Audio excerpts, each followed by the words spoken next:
As you know, and as everybody has told me, life is like that guy bouncing all those plates in the air on sticks.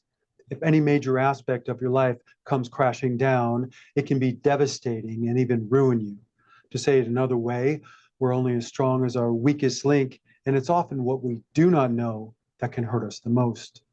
The problem is, if you are to be truly successful, to become the best version of yourself, live a meaningful life, be happy, and make a positive difference in the world, you need to integrate a wide variety of vital information into your life as quickly as possible.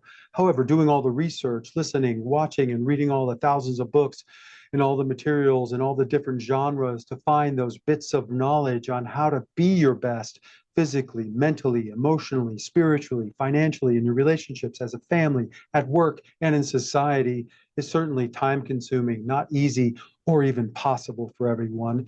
It may even seem impossible to you. This is why the way and the one were created. The truth is, humanity's most significant problems and solutions can be found in the same place. The fact is, we're all born ignorant, helpless, dependent, flawed, and therefore we need our caregivers and society to give us a good start if we're going to reach our full potential and live a meaningful life. To create this true society, we need to become better people. For us all to become our best, we need a clear path that quickly gets us on the same page in all the critical areas of life, as well as unites us in a way that we can make these positive changes happen in our society right now. To make the way common knowledge and accessible to everybody, we have to start somewhere, and we have to do this in a linear way that makes sense to everybody. So, after releasing the first book and after a lot of testing and research, we found that starting by answering these big questions and going big picture is what helps get everybody on the same page and facing in the same direction. This is why we have created the 5-part Life Essentials mini-series, answering some of the biggest questions of humanity and giving details that can change your life for the better right now. Some of what you will learn includes the meaning of life, the rules to life, the true goal of life, how to achieve the true goal of life, which includes the 4 keys to the solution all of humanity has been seeking since the beginning of time, as well as the 7 steps that you need to know to win at life and become your best. It even includes things like the difference between success and true success, what it means to be a good person, as well as the fault of the dark side, and so much more.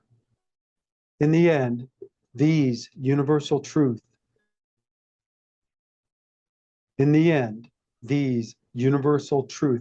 these golden threads add up to something much greater than the sum of its parts.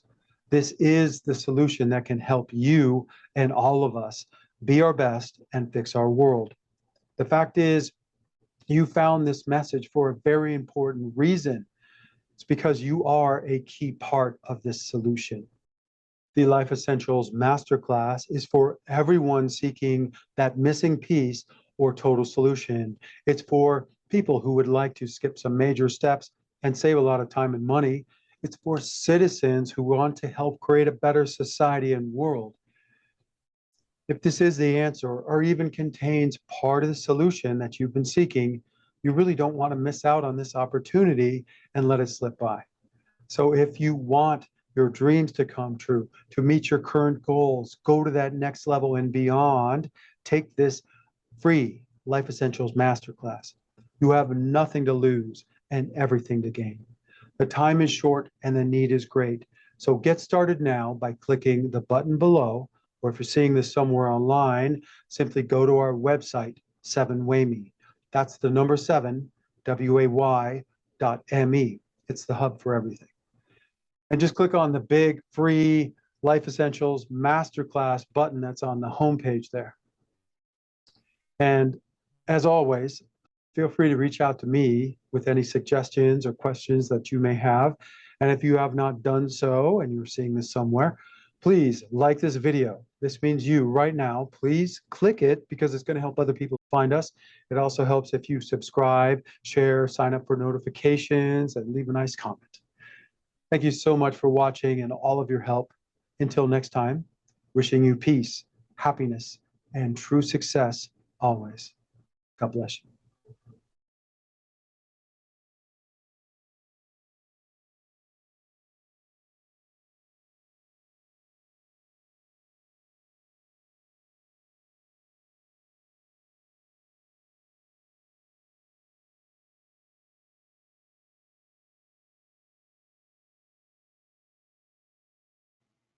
Welcome to the first lesson within our Life Essentials Masterclass, The Rules and Meaning of Life. This is the full lesson and the first version. If you're watching or listening to this somewhere online and you want to ensure that you have the latest version and to find the other lessons, the workbooks and other materials and everything, please go to our website. It's 7wayme. That's the number 7, way.me, and join the Life Essentials Masterclass from the big button on the homepage or within the training section. Okay, let's get started and answer the question. The answer to the meaning of life, the universe, and everything is 42. Well, that's it for this class. Thank you for joining us. I know I'm just joking. If you missed that, 42 was the number used in the Hitchhiker's Guide to the Galaxy to explain the meaning of life and everything. To actually discover the true meaning of life, we must first understand the rules to life. To help us understand these life rules, we're going to use an analogy. You know that child's board game of life? It comes in a box, it has rules, you move a piece on a board, and as you progress through the game, you make choices. Seemingly random things happen to you that determines your destiny and if you're going to win or lose at this game of life. Our universe is similar to this child's board game of life. And the setup we call, these rules, are called the human conditions. The fact is, we all share these human conditions, means that we are all forced to do and deal with many of the same issues throughout the day to survive and thrive. The human conditions under which we live are the same for all of us and includes really two types, the universal and the life-centric. Universal conditions include the big things, right? Like the fact that we live in a universe on a planet, that there's gravity, that as we move through space, time passes, entropy, cause and effect, day and night, good and evil, and all this other big stuff. The life-centric conditions that we all share include things like birth, death, the fact that we're all born ignorant, helpless, totally dependent, the fact that it takes so long for us to grow up, our need for food, water, relationships, and all the rest of the communities that we need and everything else that makes us human, right? Now, these underlying factors of being human remain the same for all of us, no matter our circumstances. This means that even though we might not all look the same, speak the same language, have the same physical or mental abilities, be the same gender, on a fundamental level, we all need, want, and have to deal with many of the same things at some point. The human conditions are structures of our life and our society. It's this ever-present catalyst and energy source that drives us regardless of if we want to or not. For example, in the child's game of life, we act and move as time passes. As we move, the conditions affect us. We have no choice but to be affected.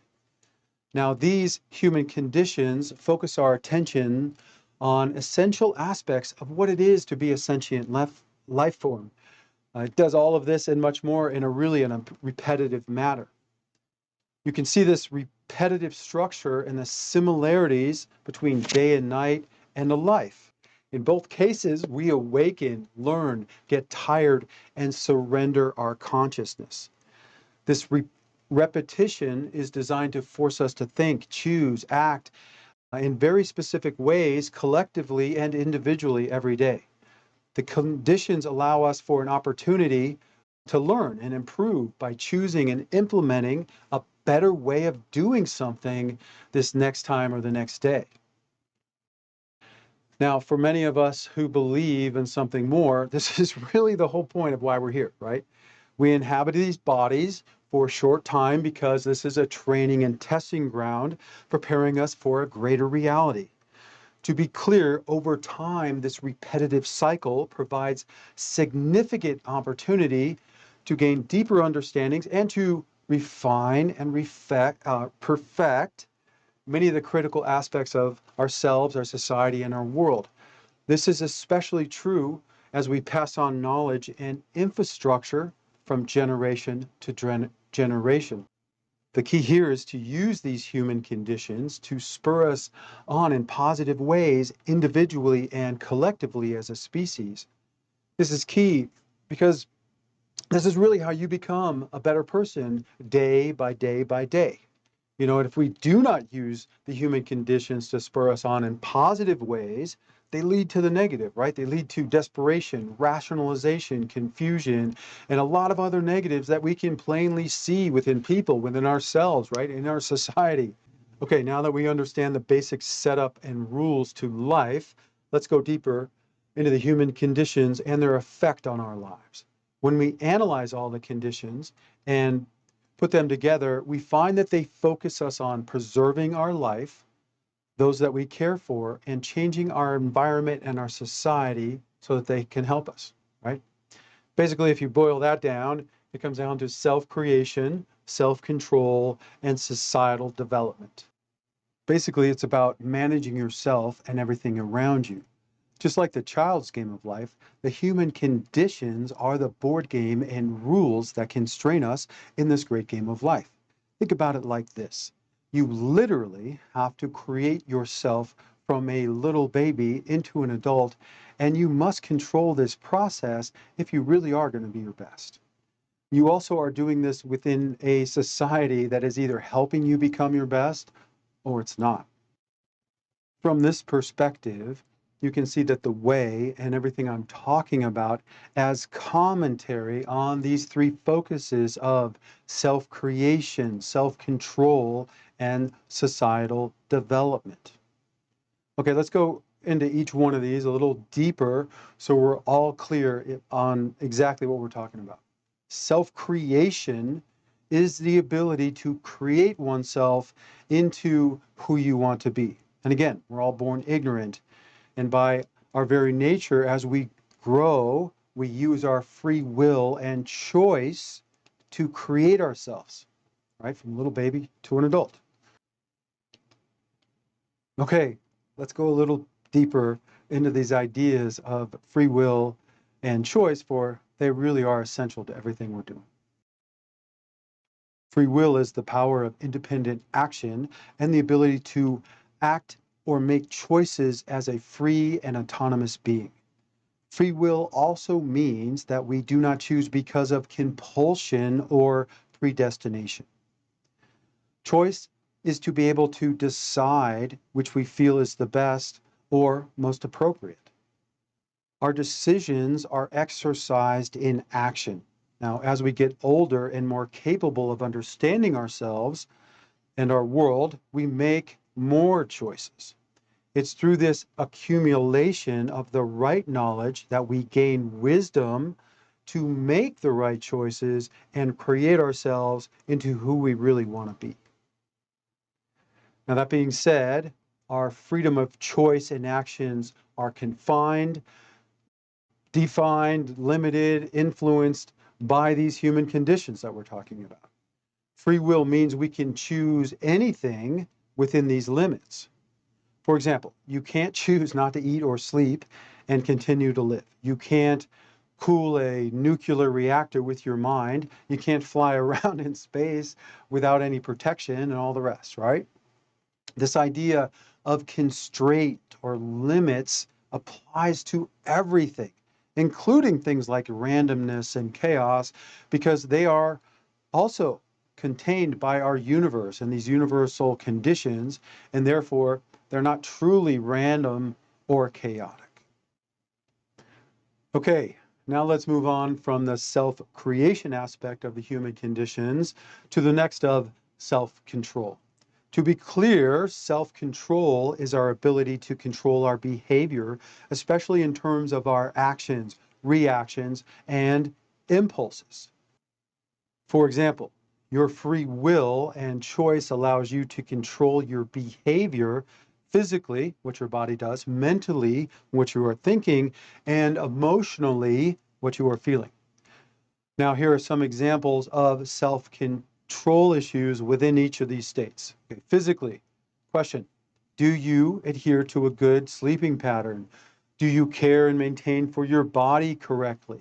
Do you hydrate correctly? Do you hit and lash out when provoked or your buttons are pushed?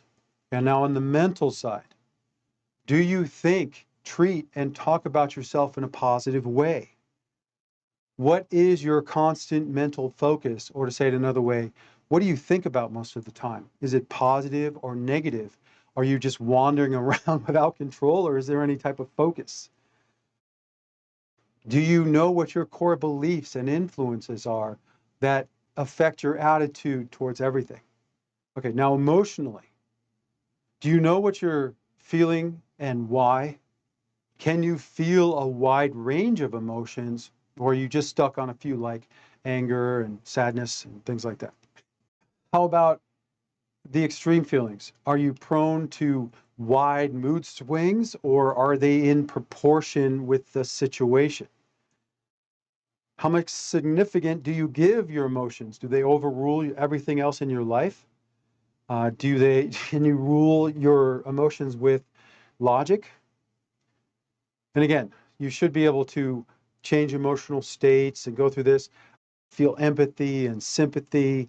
You know what I'm saying? So when you're thinking about emotional control, you're thinking about all of this. There's a lot more to it. I'm just going to skip over some of what I had here. But you should be able to get this idea. It's like mentally, physically, and emotionally, are you controlling yourself? It should be obvious that controlling who you are right now determines who you become. It's through proper self-control that we choose the path of our creation. To say it another way, without proper control, you will be unable to walk your true path to your true self. Our human conditional needs for things like food, sex, actually force us into situations of temptation, choice, self-control, and self-creation. For example, the human condition of our need for food can be a virtue when we manage this correctly, right? Because it really helps you become your best. But if you don't, it becomes the vice of gluttony, especially when we take it too far. Self-control is one of those traits we must help our children master, as it will help them go further in life. One way to do this is to use delayed gratification exercises, also known as impulse control exercises. Simply making them wait to receive a special toy, food, treat, or other activity helps build this willpower. You can learn more about different ways to develop impulse control through rewards and incentives within the Child and Family Guide, the Way series, as well as, there's a lot of this stuff online. So be sure to check that out. Okay, let's move on from self-creation and control to the last one of the human conditions and the way it focuses us, which is societal development. The fact is, no one is an island unto ourselves. We cannot survive nor thrive alone. We are dependent on our world, and all that is around us is part of the society in which we live. We are part of and affected by this greater whole. We need a thriving world, good people, and a great society to help us if we really are going to reach our full potential. Okay, now, I don't have time, obviously, as I mentioned earlier, to cover all the aspects of creating a better society in this short masterclass, but I am going to get into competition and cooperation just for a minute here, because it's central to this whole problem and solution that we're after. The human conditions under which we live force us to compete as well as work together, cooperate, and share if we are to survive. If we balance our cooperation and competition well, we can really even thrive. Our society centers on individuals cooperating and competing in a lot of different ways.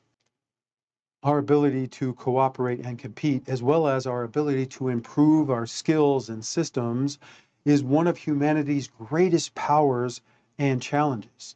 This is what makes us creators and destroyers, capable of the truly special and wonderful, as well as the truly horrifying. Some examples of these basic societal, cooperative, and competitive systems include our families, relationships, tribes, clans, countries, cities, as well as the systems within our society. The primary societal systems include government, economics and business, communications, health, justice, religion, media, and entertainment, as well as the basics, which include things like education, water, food, housing, clothing, sanitation, transportation, emergency services, and energy. Our quality of life and level of society depends on one, how well these systems are developed, two, the ease of access that we have to these critical systems, and three, the quality of the products and services that are offered. To be clear, none of these systems are evil. We need all of them. However, they can become a negative force if they are corrupted and malformed. We need all of these systems. So what it really means is we need to fix them, develop them, and maintain them, right? Not burn them all down and try to start over again.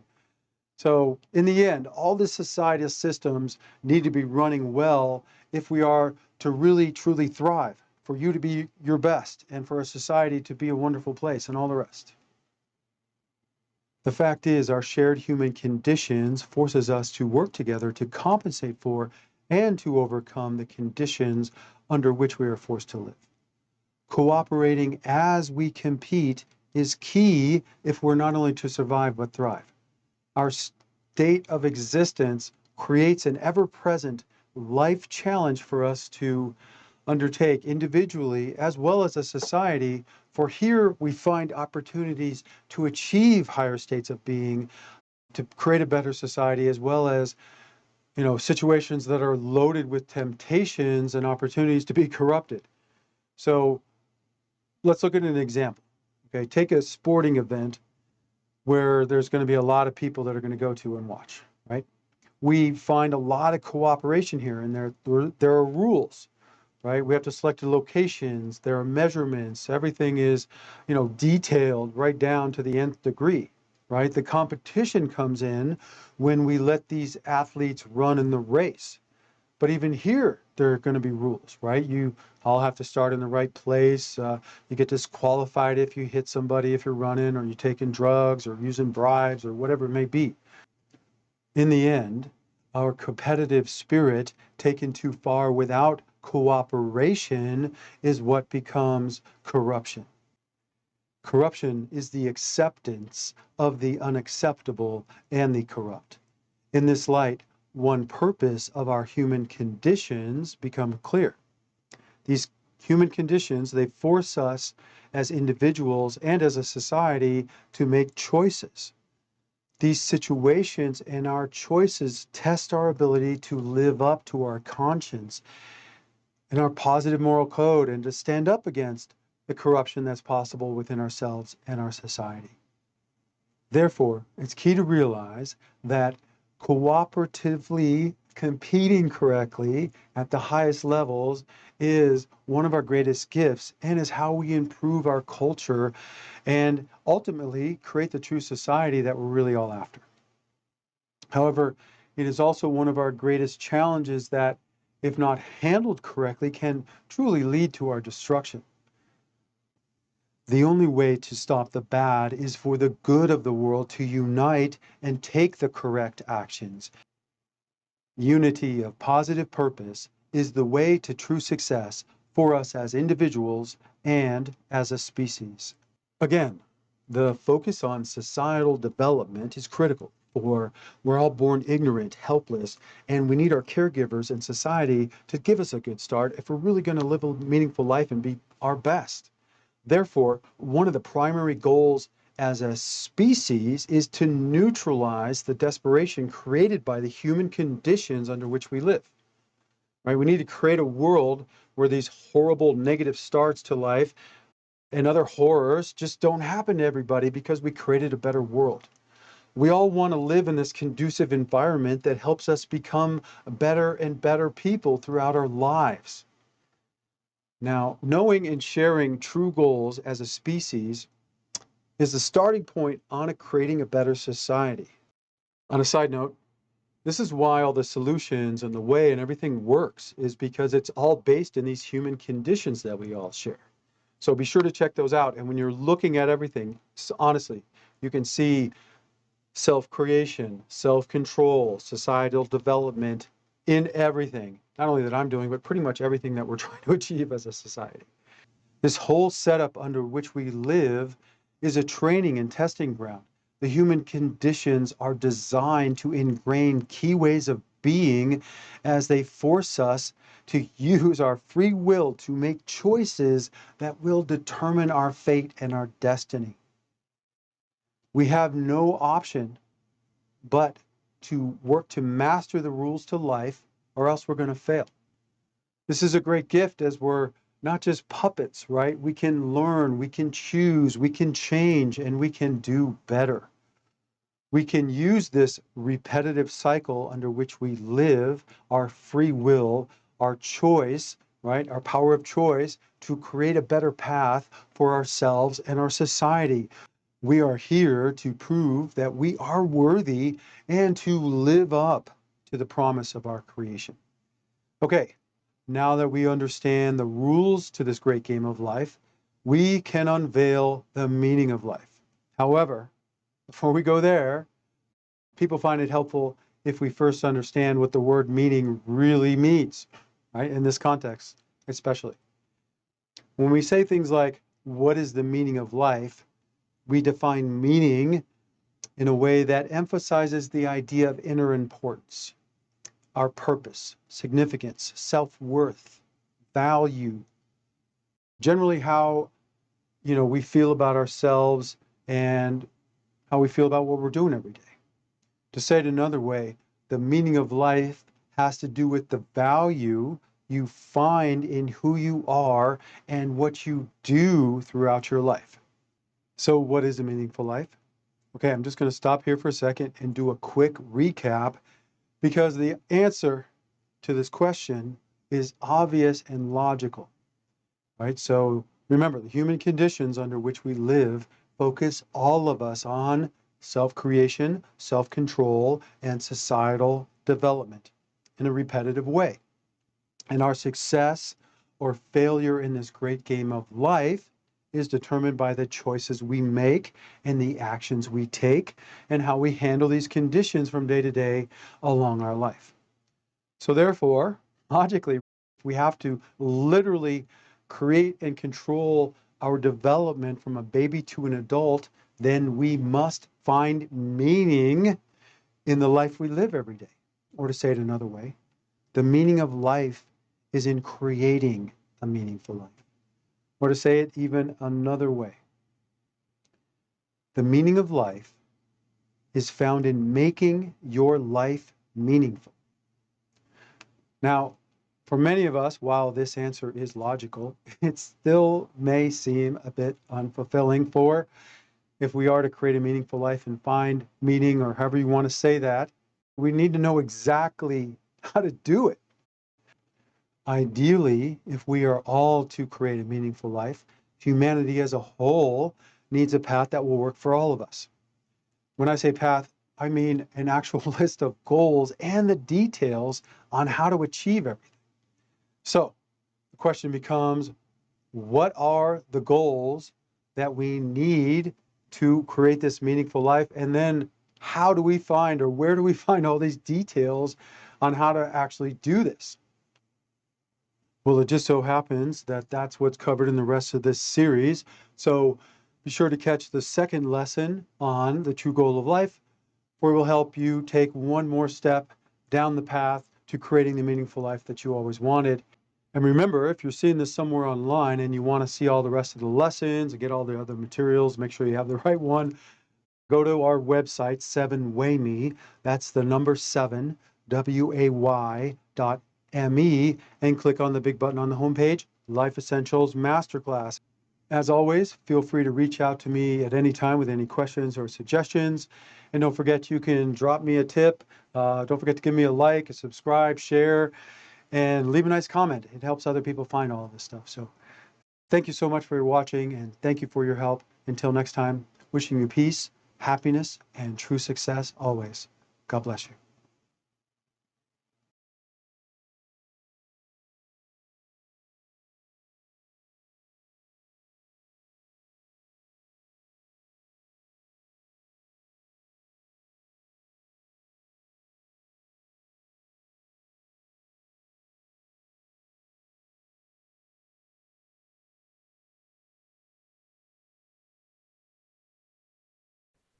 Welcome to the second lesson of the free Life Essentials Masterclass, The True Goal of Life.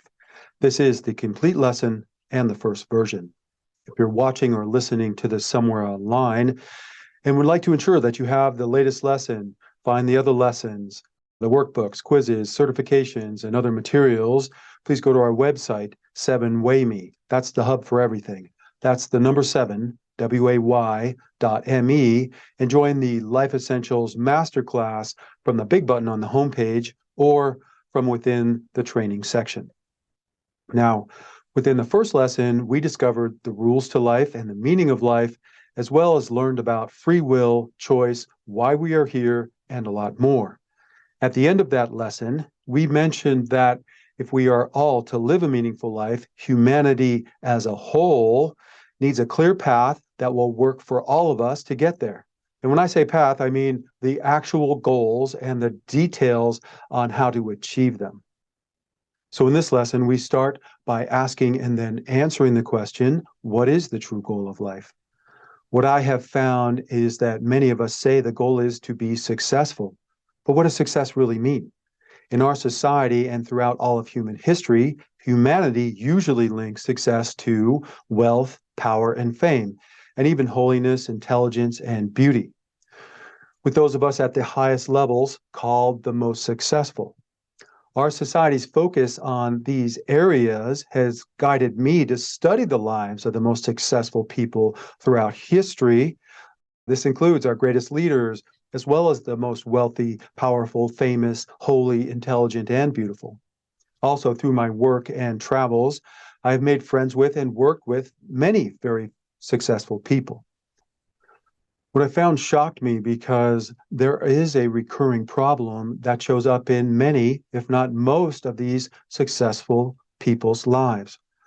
Over and over again throughout our long human history, we find out that those of us with the highest levels of success, with the greatest wealth, power, fame, and even holiness, beauty, and intelligence, often become corrupted. As you may have heard that saying by John Acton that states, power tends to corrupt, absolute power corrupts absolutely.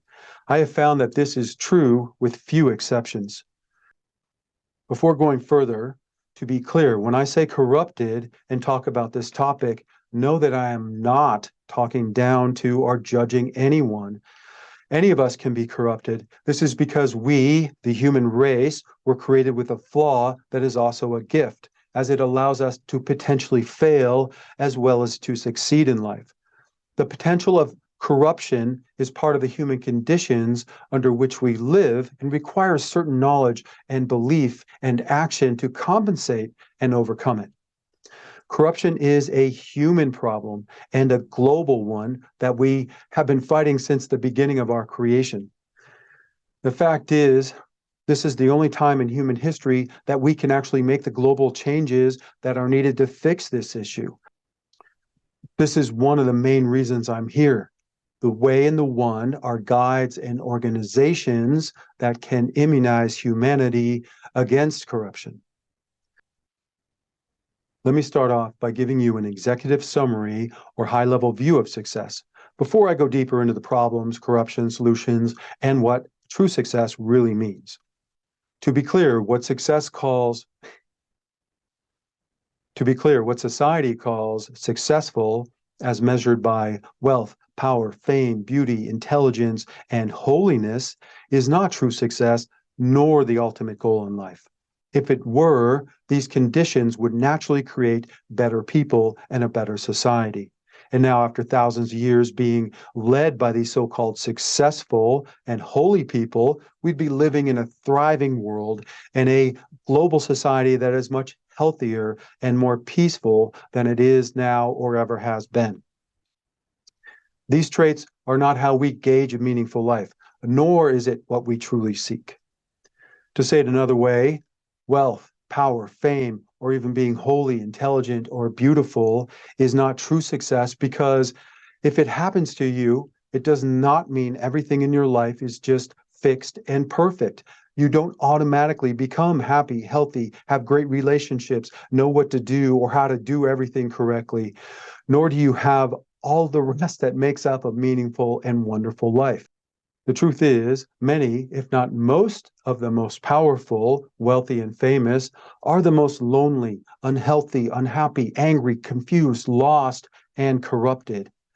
Now let's go a little deeper into this topic of success, leadership, and corruption. I want you to know I'm going to go and belabor this point a little bit, and I'm doing this on purpose to ensure that we reach as many people as possible, as well as give those who do understand this the ability to bring more light into the darkness. To be clear, a deep understanding of the difference between success and true success is key, because the vast majority of humanity must be focused on the correct goal if our species is ever to truly win and rise to take our rightful place. The fact is, too often throughout all of human history, those of us who are called the most successful often get lost seeking pleasure above all else, and become greedy, petty, mean, self-righteous, arrogant, and then lie, cheat, and mislead to win at all costs. Those of us lost in power often feel superior and do not treat everyone as equals, care for our world properly, nor do they treat others as they would want to be treated if the situation were reversed. Those who have fallen to the sin of false pride and the sickness of superiority that it incites often rationalize and feel justified in lying, cheating, telling half-truths, and exaggerating everything to make themselves seem right, regardless of the truth or cost. The so-called successful often work hard to stoke negative feelings of hate, blame, division, jealousy, anger, lust, and envy whenever possible to get us to focus on them. The fact is, too many of those who achieve high levels of so-called success misrepresent and mislead us about other people so that they can seem right, better, and superior. If ever questioned or when errors are pointed out, they will use tactics to cast themselves as a victim of unfair attacks instead of admitting the truth or any mistake. Often they will accuse others of exactly what they are doing to divert our focus and confuse us.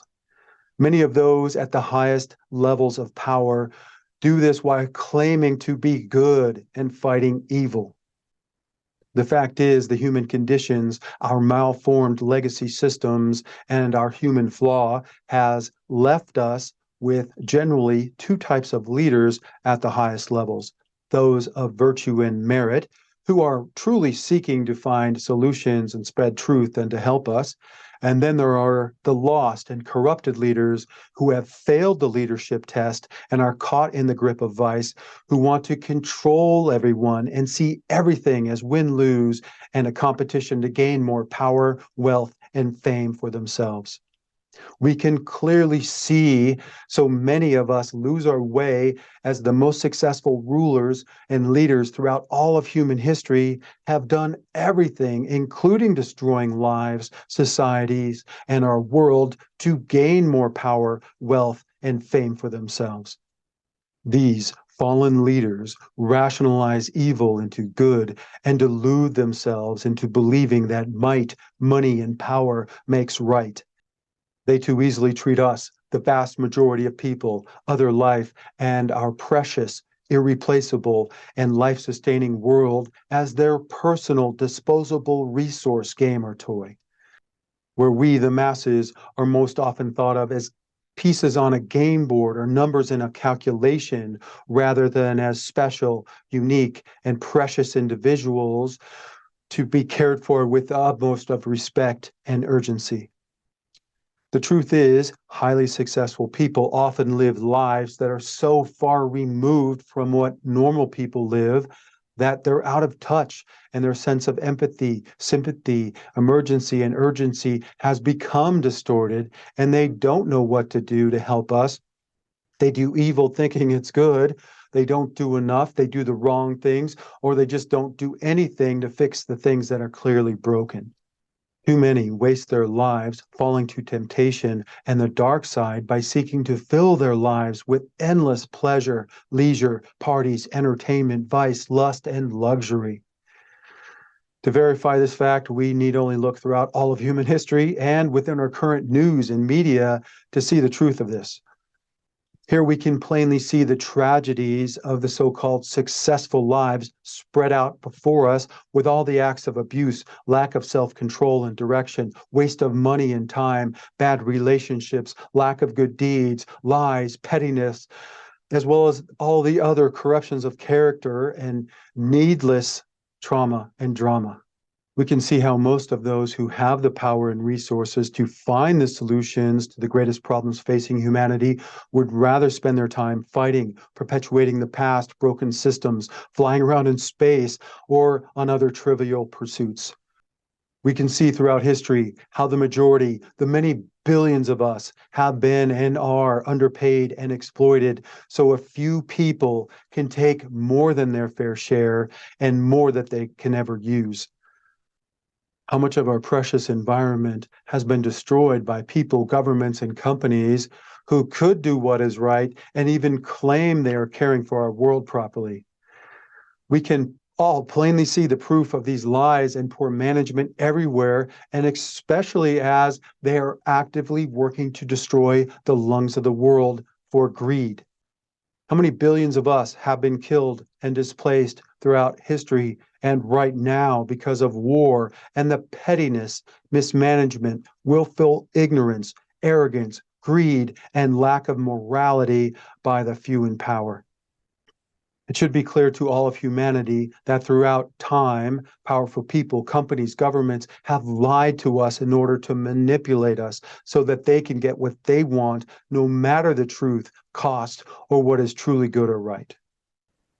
The corruption of our leadership has been difficult to correct because leaders are often surrounded by other lost people in the form of sycophants, toadies, yes people, enablers, grifters, con people, and other corrupt people who do not call them out for their wrongness, but instead condone it and even help them. Sometimes these so-called successful people are even raised within families and groups that claim that they are superior to everyone because of their ancestors, names, skin color, bloodline, wealth, or other trait, no matter their true abilities or character flaws.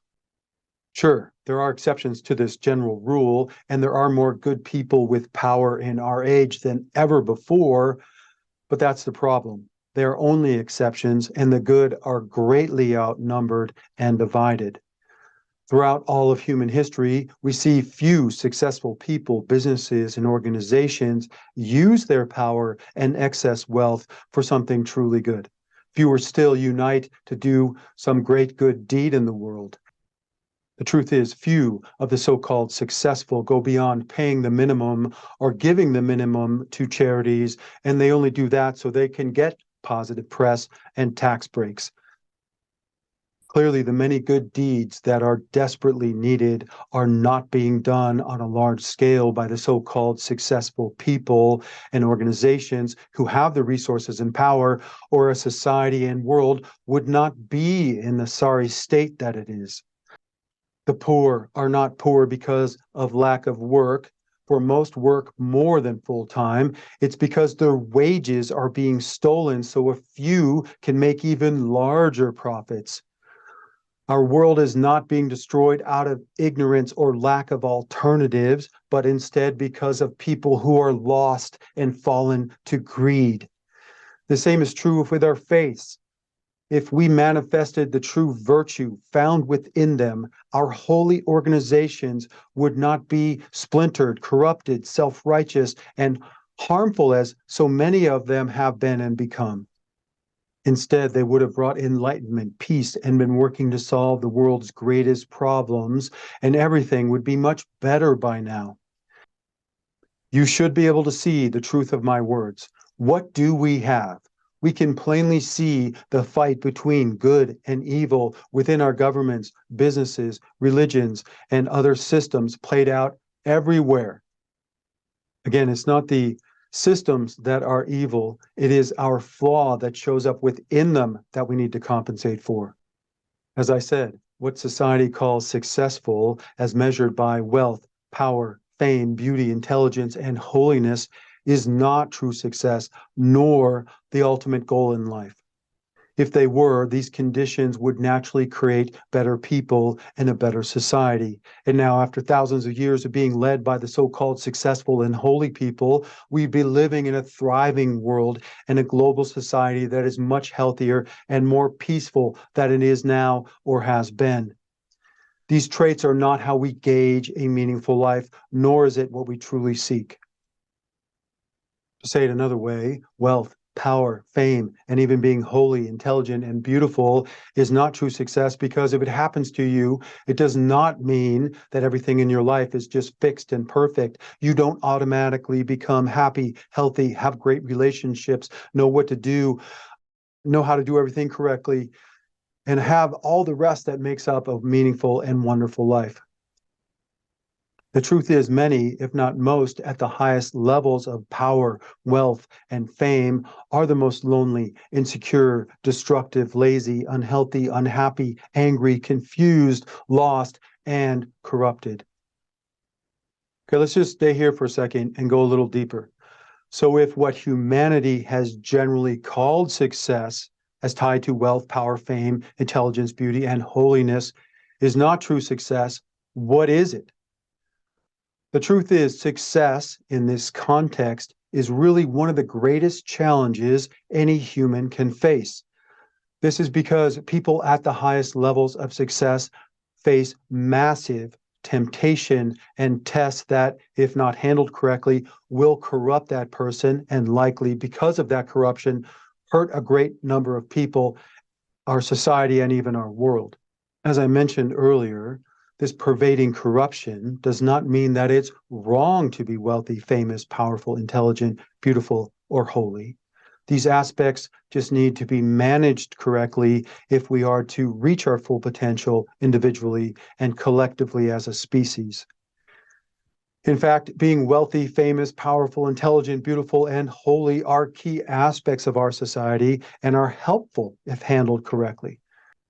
Things have been wrong for a very long time. To fix our society's issues, we need to join together, not be divided and point fingers. To truly win, we must turn our enemies into our friends.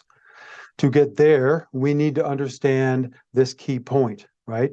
So before we reveal what true success really is, let's just stop here for a second, go meta and talk about why this topic is so important. Now, the whole point of what I'm saying is not to whine and complain. I did this to paint a picture of one of the greatest problems facing humanity throughout all of our time in this universe. I'm doing this because often knowing what something is not often helps us understand what it truly is. So to help ensure as many people as possible get this, I'm going to express this idea in different ways. To be clear, one of the greatest reasons why we have not fixed the major problems of our society and world is that humanity has not been focused on the true goal of life, nor have we had a clear path that everybody can follow to accomplish the true goal of life. To say it another way, our collective focus on the false goal of success as tied to wealth, power, and fame has hurt humanity, for many, if not most, of our greatest leaders throughout all of human history have been lost to the dark side in its pursuit. To say it one more way, focusing on the incorrect goals is at the heart of all the problems of our species. Along with understanding what success is not, we must understand that what we call our flaw, this thing that allows us to be corrupt, is part of a great gift. For along with our ability to be corrupted and fail comes our ability to make our own choices, use our free will, and take actions to truly win at life. We can work to fix, heal, and compensate for our flaw. In fact, our desire and our work to compensate for our flaw is what makes us a noble species and worthy of consideration. It should make sense that we can only rise to take our rightful place if we have the correct goals. Basically, I have said everything to this point because in cases like this, we have to understand the problem and clear up some misunderstandings before we can even see the truth. The truth is, all of us, all people everywhere, including the currently called successful, feel the same emptiness and seek the same answers to the same questions. No one wants to fail at life. We all want to fill this void within us with something good. We all want to find our people real answers and solutions so that we can make sense of everything, so that we can not only survive, but truly thrive. Okay, we've come a long way. Now it's time to reveal the answer to one of the greatest questions facing humanity. So if wealth, power, fame, holiness, intelligence, and beauty are not true success, nor the true goal of life, but instead a challenge, what is the true goal of life? For this answer, we need only look at what a loving mother wants for her child.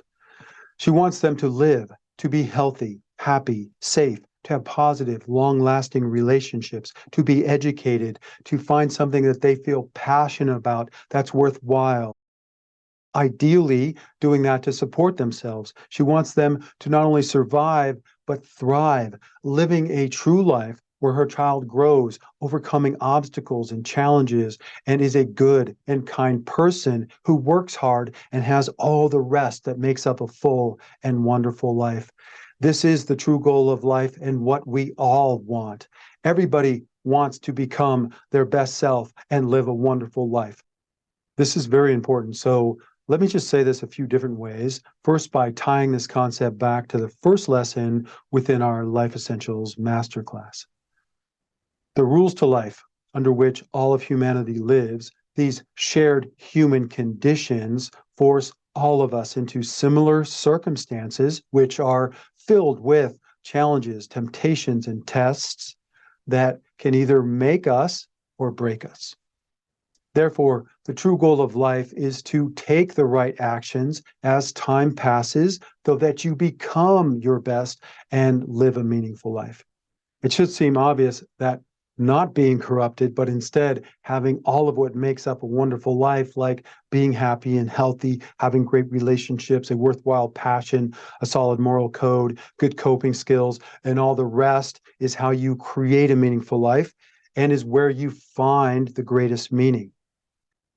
To say it another way, working to master all the critical human conditional areas of your life is how you get and stay on your true path to being your true self and where you will find and create the most meaning in your life.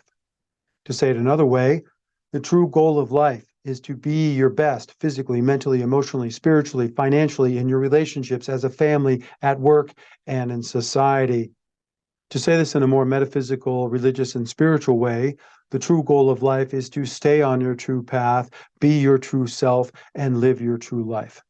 After everything I've said, this answer should seem fairly obvious at this point, as in, of course, the ultimate goal of life would be for me to be my ultimate self and for me to live my ultimate life. While this answer is short and logical, we've had to go through a lot of deep topics to get here. Don't take this lightly, for it is part of a code that gives direction to life. We've come a long way within these 2 lessons of this Life Essentials Masterclass. We now all know the rules and meaning of life, the difference between success and true success, as well as the true goal of life and a lot of other keys. Even so, this understanding, while important and sets our direction and helps get everybody on the same page, it's really not enough.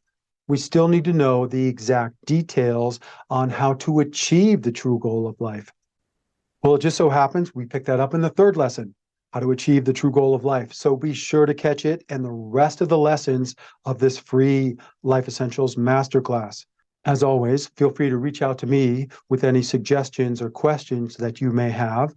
I appreciate all your support. All the tips, likes, saves, shares, comments, and the rest allows this message to reach more people and means a lot to me personally. Thank you for watching and all of your help. Until next time, wishing you peace, happiness, and true success always. God bless you.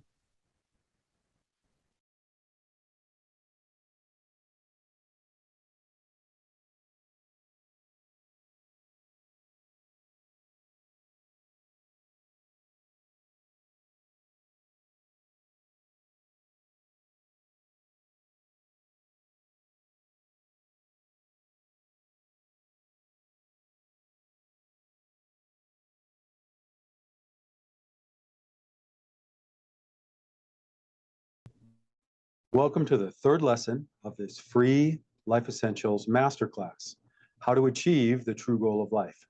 This is the complete lesson and version 1. If you're watching and listening to this somewhere online and want to find the other lessons to this Life Essentials Masterclass, our other books, shows, classes, videos, groups, events, and more, go to our website, 7wayme. That's the hub for everything. That's the number 7, WAY.me. In the first lesson, we discovered the rules of life and the meaning of life, as well as we learned about free will, choice, why we are here, and a lot more. In the second lesson, we learn the true goal of life, as well as about wealth, power, fame, corruption, success versus true success, and a lot more. Now, in this lesson, we reveal the 4 parts of the solution on how to achieve the true goal of life. Now, don't take this lightly. These 4 characteristics are essential for us all to understand because they can pose much of what life is all about. These are not just my ideas. Since the beginning of time, one or more of these characteristics have been part of the recommendations by all of our great thinkers, success and self-help books like coaching, religions, faith, and other positive belief systems. Within this lesson, you will also learn the difference between right and wrong, and what it means to be a good person of good character, as well as what it means to be corrupted and fall to the dark side. Knowing all 4 parts to the total solution will save you a lot of time and money and help you go faster and farther in life so that you can unlock your true potential. The 4 characteristics of the way are simply stated as living, rational, positive action. Why living, rational, positive action?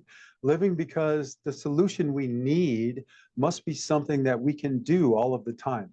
It must be part of our life, not just something that we do once in a while or that we have to spend years on a mountaintop to get anywhere. We must be the solution. Living rational because the solution must be reasonable and logical. It must be holistic, covering all of life. For we're only as strong as our weakest link, and therefore we must shore up all of our fronts if we are to truly win. The solution must include an implementation plan that is totally customizable to fit our life, my life, everybody's life, and it must be fun and all the rest. The solution we seek is living rational positive because the positive is about producing good results. The good is something that we all prefer. The good naturally leads us to what we really want for ourselves, our loved ones, and our world. This fundamental knowledge of the positive is instinctual, as in, you know you want clean water and not poisoned. You want to be loved and not hated, right? The idea of positive, good, and better within humanity is expressed as virtues. Virtues are the qualities that hit humanity. Virtues are traits or qualities that humanity has deemed positive, good, admirable, and at times morally good and righteous. These are the traits we admire in others and that we want for ourselves. You can find a lot of leaders pointing to some, as in Benjamin Franklin had his 13 that he worked on. But the problem is that you need to integrate most of the virtues as quickly as possible if you really are going to be your best. Because of the importance of virtue to our success, I'm going to take a minute and list quite a few of these so you can see how varied and important each one is. Note that this is a large list, but it's still only a partial list. Also, you might notice how some are complementary and others are different. Another remarkable fact about virtues is that they make perfect affirmations, which are positive belief statements that help direct us in who we really want to be. I teach about affirmations in more detail within the way and other trainings. However, for right now, know that affirmations are positive, personal, and present statements that confirm a trait that you have or aspire to attain. Affirmations, again, they work well with virtues, as in, I am happy, as in, I am positive, I am happy, I am hopeful, optimistic, peaceful, good, self-controlled, free, mindful, grateful, humble, reasonable, rational, resilient, persevering, independent, curious, flexible, tolerant, intelligent, wise, creative, knowledgeable, open-minded, fun, funny, polite, brave, nice, respectful, considerate, likable, friendly, helpful, kind, caring, modest, empathetic, sympathetic, a great listener and communicator, a healthy skeptic, seeking to understand before being understood, disciplined, determined, persistent, dedicated, confident, enthusiastic, motivated, faithful, clean, vigilant, courageous, punctual, productive, reasonable, industrious, a hard worker, a problem solver, doing a great job and going the extra mile, efficient, focused, effective, diligent, frugal, prepared, handy, organized, fair, just, honest, honorable, trustworthy, forgiving, merciful, affectionate, loving, charitable, likable, compassionate, caring for my community and world, and working toward a better society for all. Alert, sharp, relaxed, cool, calm, collected, centered, patient, rightfully loyal. Now, I'm going to stop here, but remember, there are a lot more, but I think you get my point. In general, we want most, if not all of these traits for ourselves, and we admire these in others. Also, while there may be top virtues like being positive, good, hopeful, temperate, self-controlled, disciplined, resilient, persevering, nice, honest, healthy, and rational, in general, we do not rank or order them. This is because it takes many virtues to cover all parts of life, and some of them are more relevant in one moment than others. Virtues are more like a bouquet of flowers where many of them can be equally beautiful, but all are important to the overall effect. They are peers where none are better, all are equal and have their place. The key is to have virtue in balance, otherwise they can become a failing, sin, or vice. And we're going to go more into that in just a minute. However, for now, let's finish with the fourth characteristic of the solution that we all seek. The way is living, rational, positive action.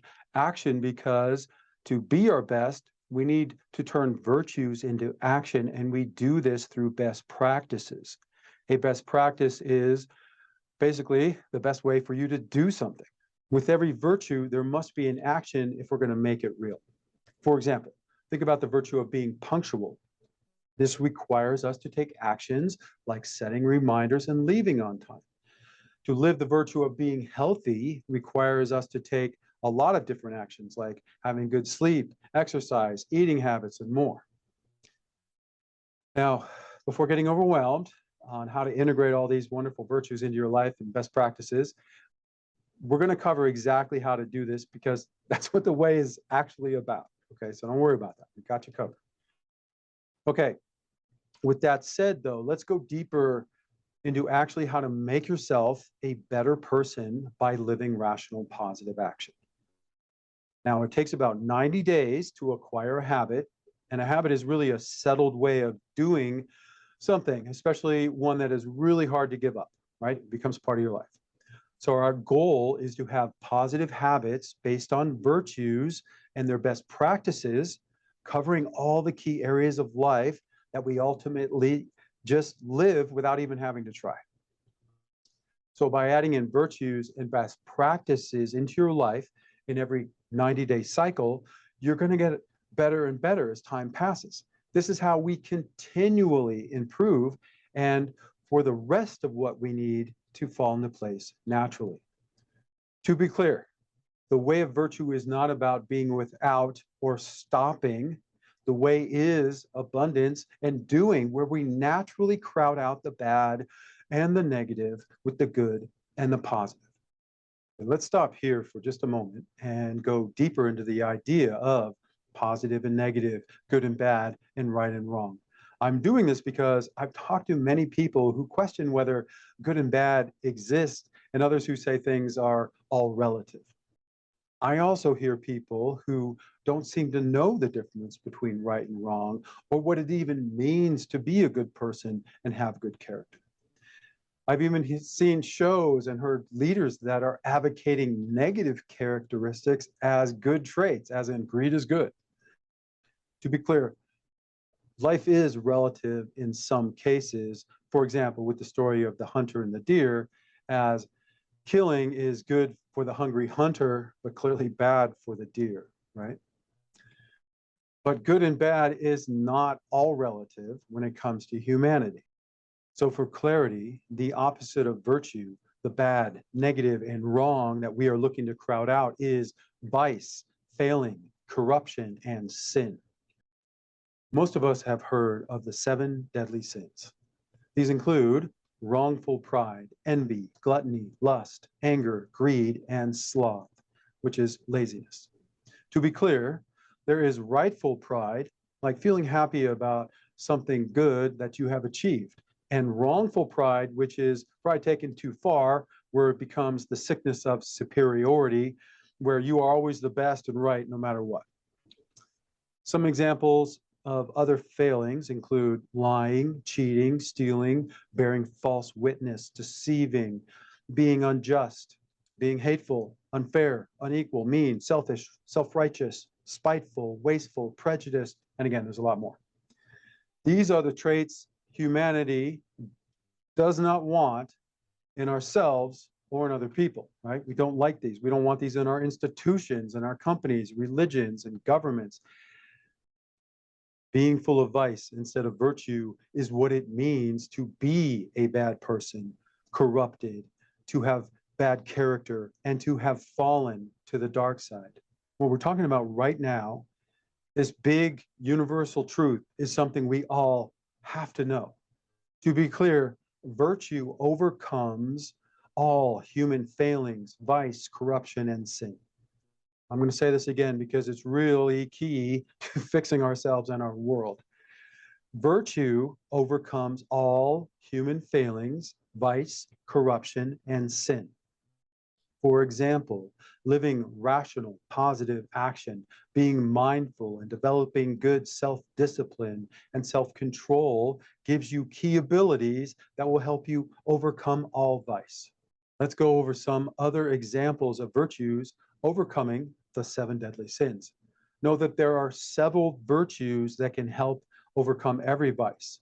I'm just listing one or a couple to just illustrate this point. Humility and equality overcome wrongful pride or the sickness of superiority. Kindness and love overcome envy. Temperance and self-control overcomes gluttony. Self-control, modesty, and chastity overcome lust. Patience and peace overcome wrath. Fairness, charity, and good works overcome greed. Discipline, diligence, and dedication overcome sloth. Again, virtues like self-control and discipline will help you overcome most every sin, vice, and human failing. It is what helps us not be corrupted. Now, to express this idea in another way, the way is about filling your life with the good and positive, virtues and best practices. We do not focus on what we do not want or what we are losing or giving up or letting go of, right? For example, you don't focus on quitting smoking or not smoking. Instead, you focus on living healthy by adding in good things to your life, like meditations, workouts, and more best practice actions and everything you're doing. Filling your life with the good is how you crowd out the bad and the negative. Remember, it only takes about 90 days to build a habit. So as time passes and the more good you do, the more best practices that you make into habits, the better you're going to become. Now, this should make sense that this is how you become a better and better person. This is why the way will work for you and everybody. You choosing and controlling who you create yourself into is one of the main points of life and is what determines if you win or lose at this great game of life. To be clear, this is not some small detail of life to just pass over and be like, I heard that in the video, I forgot about it, right? You need to know this. This whole concept of vice and virtue, good and bad, right and wrong, good and evil, is central to you, and me, and everybody winning or failing in life, as well as our ability to fix our world and our society. This is central to us winning and thriving in this universe as a species. If we all know and work toward the good within ourselves and our organizations, our lives, our society, and world will get better and better. So let me just take a second and clearly state the difference between right and wrong, good and evil, and what it means to have good character. Virtue is good and right and is what you are after to win in life. Vice, sin, corruption, failings are bad and wrong and what you are working to avoid. Again, this is because virtues are what humanity has labeled the best and most desired traits to attain, while vice, failing, corruption, and sin are all the bad traits and what we are trying to avoid. And once you really understand this, you're going to see virtues everywhere, right? Virtues are at the heart of morality, ethics, and people of good character. Virtues are at the center of what it means to be a good person. To say it another way, people have good character because they are virtuous people. Virtues are at the core of the oaths that we swear, the mottos we create, and the rules we make. Virtues are also at the heart of all good faiths and the goal of education, encompassing the intent of who we really want to be and what it is that we want to create in our society.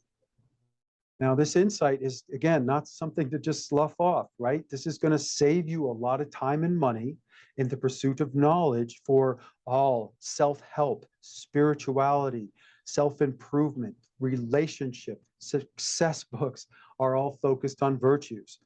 The problem is that often they only talk about a few virtues and leave out how you can actually integrate them into your life. Knowing this means that you can quickly scan a lot of these books, often by just the chapter name, and find the virtue and best practice, if there is one, that they're advocating. To belabor this point even further, your understanding of virtues is a primary key that will unlock your ability to succeed in all areas of life. To say it another way, your mastery of virtue and vice is what determines your success as a human being in this great game of life. The human condition of good and evil is at the core of all life tests that we go through as individuals and collectively as a society. Many call the battle of vice versus virtue and good versus evil the primary challenge of life and is why we are here. This all ties back to the first and second lessons. For example, in the first lesson, we shared that our human conditional needs for things like food and sex force us into situations of temptation, choice, self-control, and self-creation. like our need for food, can be a virtue when it's managed correctly, as it helps us become our best, but it also can become a vice of gluttony when we take it too far. It's these life tests and choices that determine our fate. Within the second lesson, we learned wealth, power, fame, and even holiness, intelligence, and beauty are not the true goal of life, but instead challenges, tests, and temptations that can lead to vice and not to virtue. We also learned that the true goal of life is to be your best self. This insight of virtue versus vice, good versus bad, right versus wrong, will help you walk your true path to your true self in life. For this understanding will highlight the temptations that are trying to divert you from your true path. To be clear, if you live a life of confusion, negativity, and don't take the right actions, you will fail and fall to the dark side. Conversely, if you follow a clear and positive path, integrating virtues and best practices, you will become a better and better person and stay on your true path and the light side. In the end, you determine who you become. You must take the right actions to create a meaningful life and be your best. The fact is, being positive and good and making yourself into who you really want to be is a challenge. Any of us can fail or succeed. The fact is, our choice determines our fate, and this is a great gift, for it means that we are not puppets programmed just to be something. It proves we have free will and can choose the good for ourselves, our loved ones, and our world. The truth is, if enough good people get on the same page regarding the foundations and join together correctly, we can change everything for the good. To summarize the solution, the way is living rational, positive action and is about building habits around virtues and best practices that cover all of life. Over every 90-day cycle, as you build good habits in all these key areas of life, you will get better and better. It should seem obvious that this is how you improve over time and become your true self.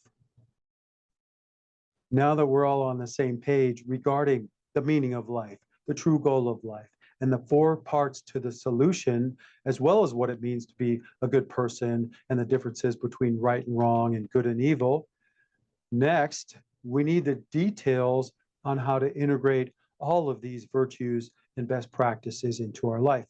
Well, it just so happens, we pick that up in the 4th lesson, the 7 steps of the way. So be sure to catch it and the rest of the lessons of this free Life Essentials Masterclass. They will help you become who you're truly meant to be. As always, feel free to reach out to me with any suggestions or questions you may have.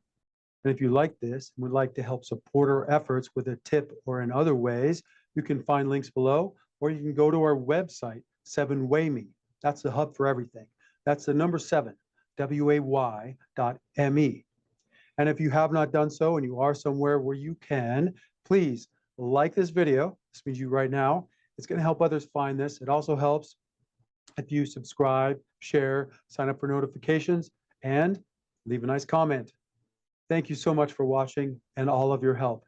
Until next time, wishing you peace, happiness, and true success always. God bless you.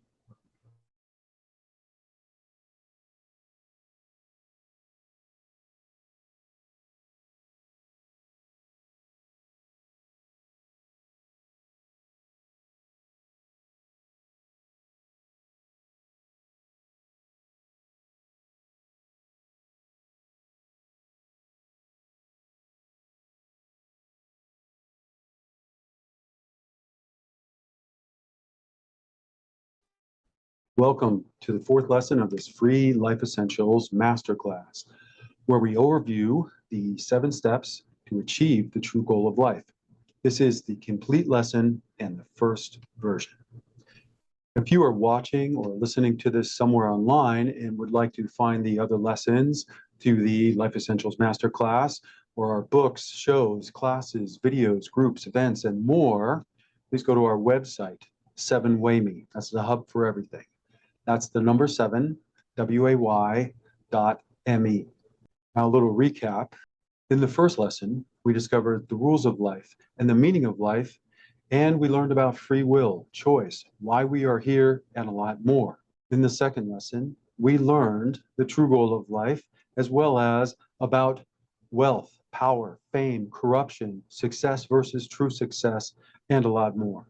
In the third lesson, we learned the 4 parts to the solution on how to achieve the true goal of life, as well as about virtue, vice, what it means to have good character, to fall to the dark side, and a lot more. In this lesson, we continue on the topic on how to achieve the true goal of life with the 7 steps of the way. Now, again, while I can't cover all of the 7 steps in detail, we're going to do an overview and even go deep into some areas. This information is very important for, as you know, we're only as strong as our weakest link, and it's often what we do not know that can hurt us the most. So in this overview, you will gain not only the outline and framework, but also some golden threads that can make all the difference to you right now, as well as for our world. We're going to go much deeper into all of these topics in future trainings. However, please know that the details are covered within my books. And remember, we have to start somewhere, and it's through humanity's understanding of our collective mission that helps everyone get started and ensures our overall success. The first 3 steps are how anyone, anywhere, at any time can get on their true path right now. They say to make the complex simple.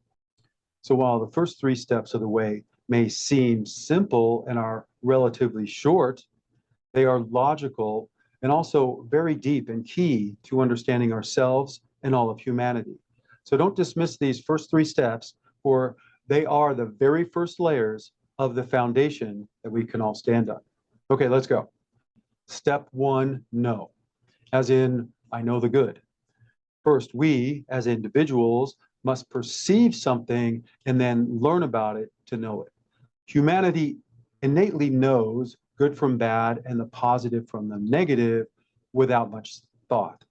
For example, you know happiness is better than sadness, freedom is better than slavery, clean water is better than poisoned, and being loved is better than being hated. Knowing this basic truth should seem simple and obvious. Simply acknowledging the fact that you know the good and positive is how you take the first step on your true path to your true self. Step 2, want, as in, I want the good. Now that you know the good and positive, it should seem obvious that you would naturally want this for yourself, your loved ones, other people, and our world, just as you would normally want happiness, clean water, freedom, and love. This desire for the positive can manifest in many different ways. For example, this can manifest as a desire and hope for a better life, to fix the wrong in the world, for the best for your loved ones, to understand life, to do more with your life, to be saved, to be at peace, to do something meaningful, even to run away from everything, for the bad, wrong, and evil to stop and end, to have good things happen in the world. The need, want, desire, hope, and aspiration for the good and positive has been hardwired into us and is spurred on by the human conditions under which we live. Our innate desire for the better is a catalyst and an ever-present source of energy that can help fuel us in our journey. So the second step down our path to your true self is simply finding and acknowledging this part of us that wants, desires, hope, wishes, and prays for something positive in our life. No matter how weak or strong this sensation is, it is the point. Just locating and observing it is enough at this stage. You don't have to know how it's all going to happen or even believe that it's going to happen. You only need to realize you want the good and the positive in your life at this step. Okay? And there's more to this. We're going to move on. Step 3, choose. Now that you know and want the positive, you must formally choose this as your path, just as you would normally choose happiness, freedom, clean water, and love. To use an analogy, it's like I offered you a light that you had never seen before. Then you learn about it. You found out that you do want it, but now you must make a choice and reach out and take it. Now, in this step, your choice is a general one, and it's based on your desire and hope for the good. It does not require you to know what actions to take or even believe it's going to happen.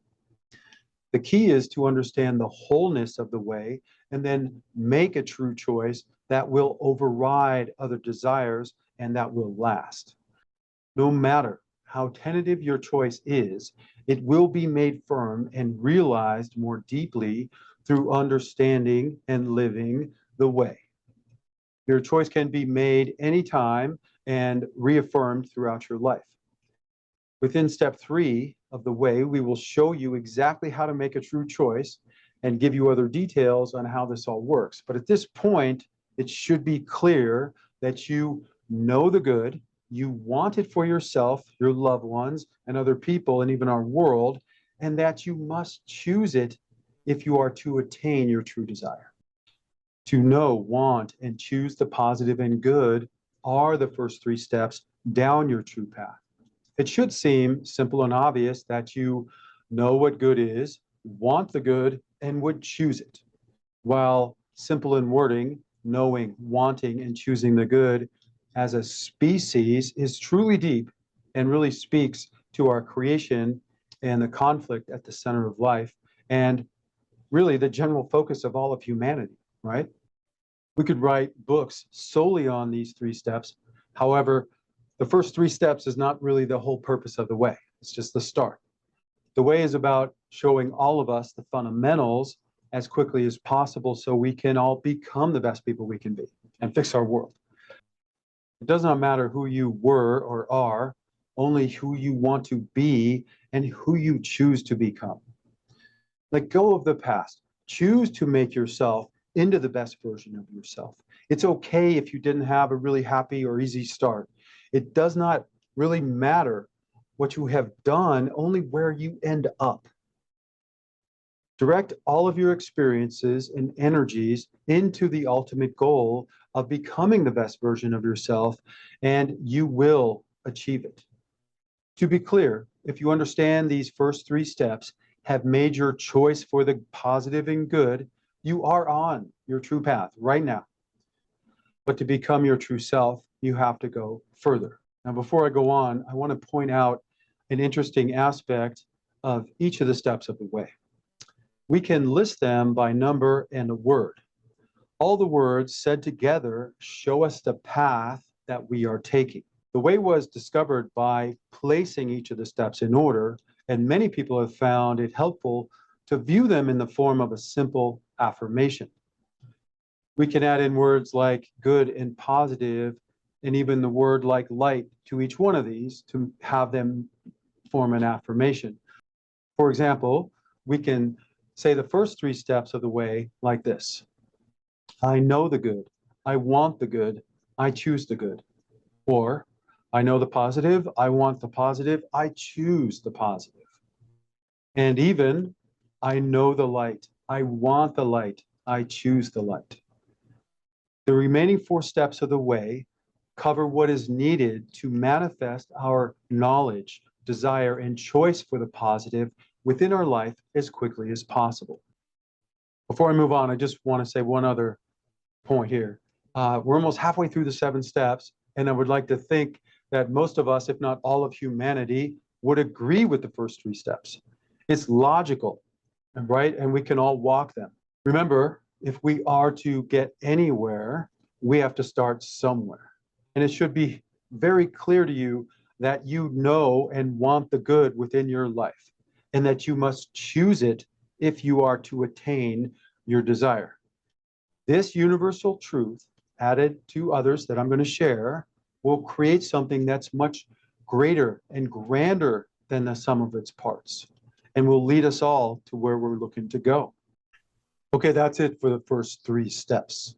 Now, within step 4, center, you continue down your true path and put your knowledge, desire, and choice for the good into rational positive action by confirming a complete core belief system that covers all aspects of life. A core belief system is also known as core values, a moral code, and paradigms. We all have a core value system. The problem is many of us don't know what they are, or they're not true values, or they're just part of an incomplete set. This creates a lot of confusion in our lives and our world. The correct set of core values are fundamental to your success because they really affect and determine your attitude, intentions, thoughts, judgments, choices, words, actions, reactions, emotions, feelings, and other beliefs. Add all this together, and basically that's who we are. This means that a small set of values affect and determines your views on how you feel about yourself, about your parents, foreigners, God, religion, education, government, our environment, the rich, poor, politics, money, sex, drugs, violence, and pretty much everything else. This critical insight is of paramount importance as it determines your fate and destiny and the fate and destiny of humanity. Our core values are the deciding factor that determines our success as individuals and as a species. Again, the key takeaway here is having the right core beliefs covering all aspects of life is imperative for being your best because they affect everything in your life. You can see our code as firmware, as in an operating system that really determines everything that we do and say. Our core code is the lens that helps us interpret the world around us. So by centering ourselves through choosing and adhering to a positive moral code that covers all aspects of life, we solve most of the problems of life and our society. This is because our code can guide us and protect us from making mistakes and becoming corrupt. The fact is, to create a better society, we need to become better people. For us all to become our best, we need a clear path that gets us all on the same page in all the critical areas of life, as well as unites us in a way that we can make these positive changes happen right now. Again, the problem is that many of us don't know what our moral code is. They are not true values, or it's just an incomplete set. This has led to a lot of confusion and manifests as problems in our life and our world. So by centering ourselves through choosing and adhering to a positive moral code that covers all aspects of life, we find direction, focus, and this aligns our conscious and subconscious mind, and this will help solve most of the problems in our life and our society. The fact is, our core values are the deciding factors that determine if we are going to be truly successful or not. As far as I can see, the laws I am sharing with you express the virtue at the heart of all faiths, religions, philosophies, morality, and even science. All is presented with the utmost respect and gratitude for everybody. Okay, let's get into the 10 laws to live by. Again, there's a lot more to each of these laws. This is just a quick overview so you can understand the main universal truth contained within. For alone, this can really make a big difference in your life and our society. Okay, I'm going to do, again, more videos. This is covered in the way, so be sure to check this out. Okay, let's get into this. The first 2 laws cover the definite primary purpose of life that we all share individually and collectively as a species. They come to us from learning the meaning of life and the true goal of life and give our life a direction. These should seem familiar as they reflect what we did learn in the previous lessons. The 2 laws of purpose are: Law 1, the primary purpose of life is to be our true self, live a true life, and go to heaven. And Law 2, the primary purpose of society is to create our true society. It should seem obvious that being the ultimate you, living your ultimate life, creating the ultimate society, and ending up in the ultimate place would be life's foundational mission or primary goal. This does not mean that there are no other life's callings or goals or priorities. Instead, it just means that the two primary laws of purpose will enhance all other life callings and priorities and goals. This is because as we and our society become better, everything else, like being parents and friends, bosses, workers, artists, and all the rest of the things we do and the roles we fill, will become easier and better. To say it another way, you being your best will allow you to do better at all aspects of your life and your mission. Note that heaven is included in the first law for all of us who believe. However, for those of us who do not believe in heaven, the other concepts of being your true self and living a true life are still valid. You can just omit the idea of heaven from this law.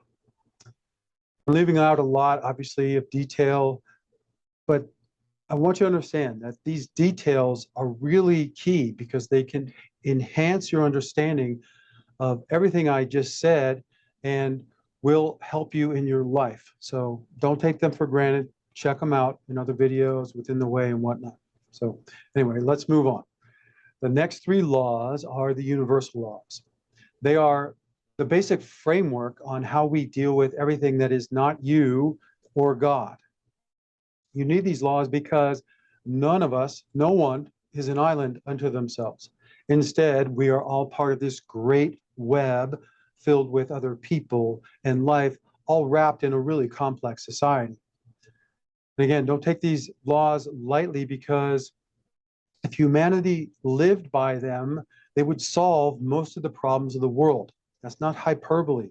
Other people have said this. Again, don't take this lightly, okay?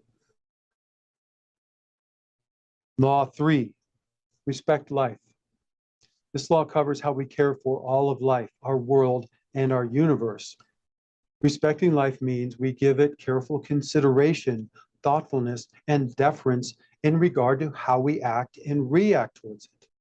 The desire and need to care for our natural world mindfully, to protect it and refrain from violating it, springs naturally through a sense of love, appreciation, admiration, wonder, duty, and the need for self-preservation and survival. What kind of caretakers are we? It should be obvious that we need to care for our world in a positive way. For this is our home, our nest, and our womb, and we depend on all life and our planet. Treating our world well provides us clean water, air, food, wonderful views, and so much more. Respecting life is an ever-present societal level human conditional task that we must master as a species if we are to not only survive, but thrive. If you are one of the faithful, you must join and help this world thrive. For this is one of the greatest gifts God gave us. And to honor God, we must care for it properly. Okay, there's a lot more covered in the way under this law about the different forms of life, how to care for a world and why, and all sorts of other really good details that you will need. However, at this point, it should seem obvious that we should care for our world, for if our world thrives, we can thrive. Okay, let's move on. Law 4, all people are equal.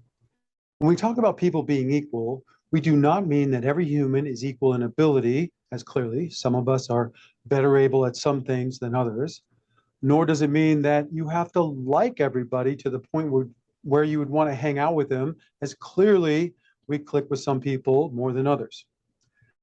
Nor does equality mean that all ways of doing, traditions, and customs are equal and should be respected, as clearly there are best practices that can be adopted by all of us, as well as harmful traditions, customs, and old ways of doing things that we really just need to abandon.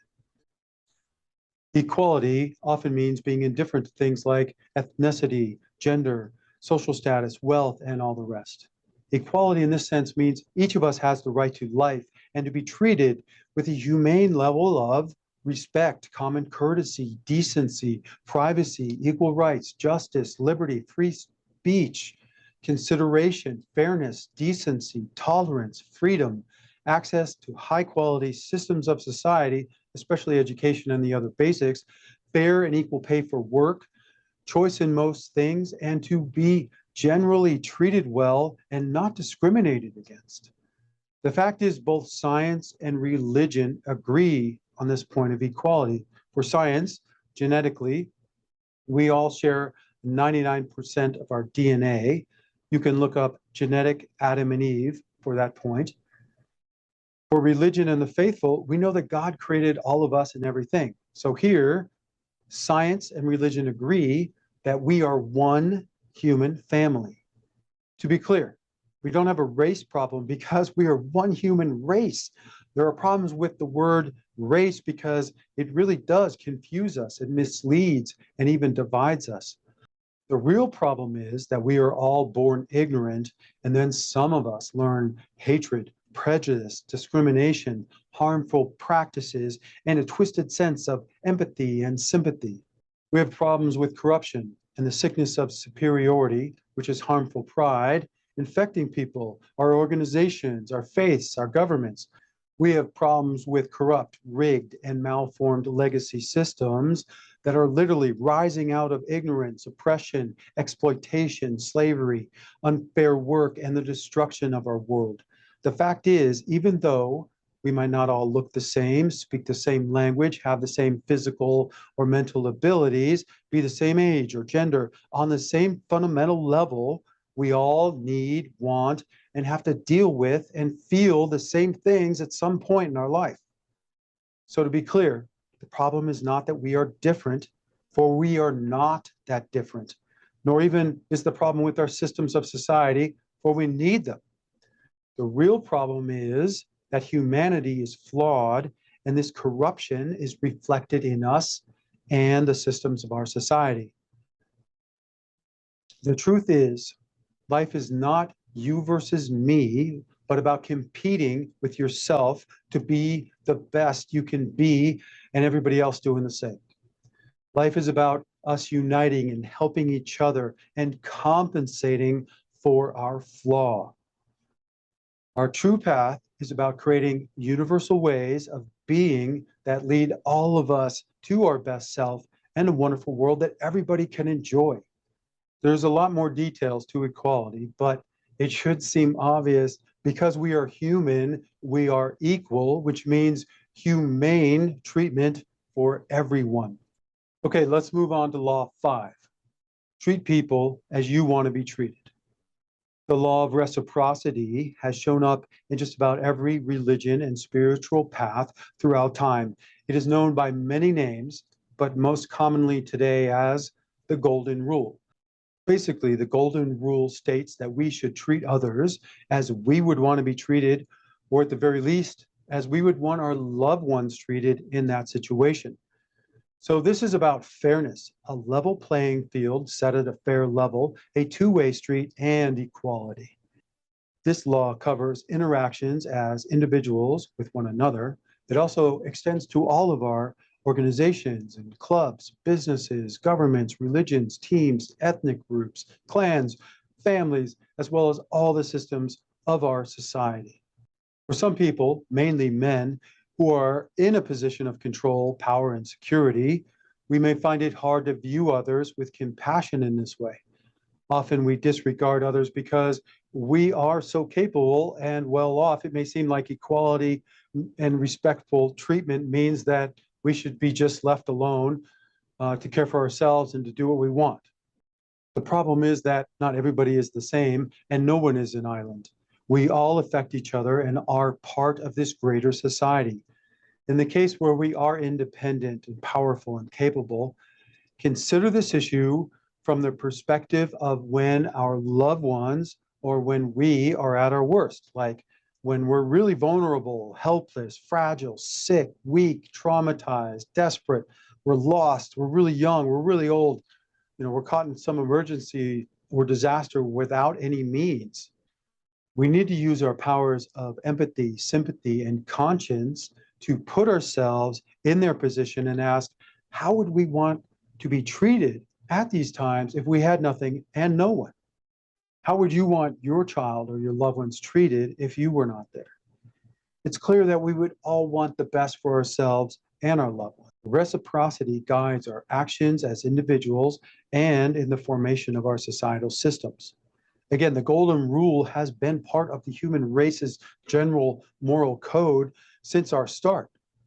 This is an undeniable universal truth that, when weaved in with all the other golden threads, really does show us the way.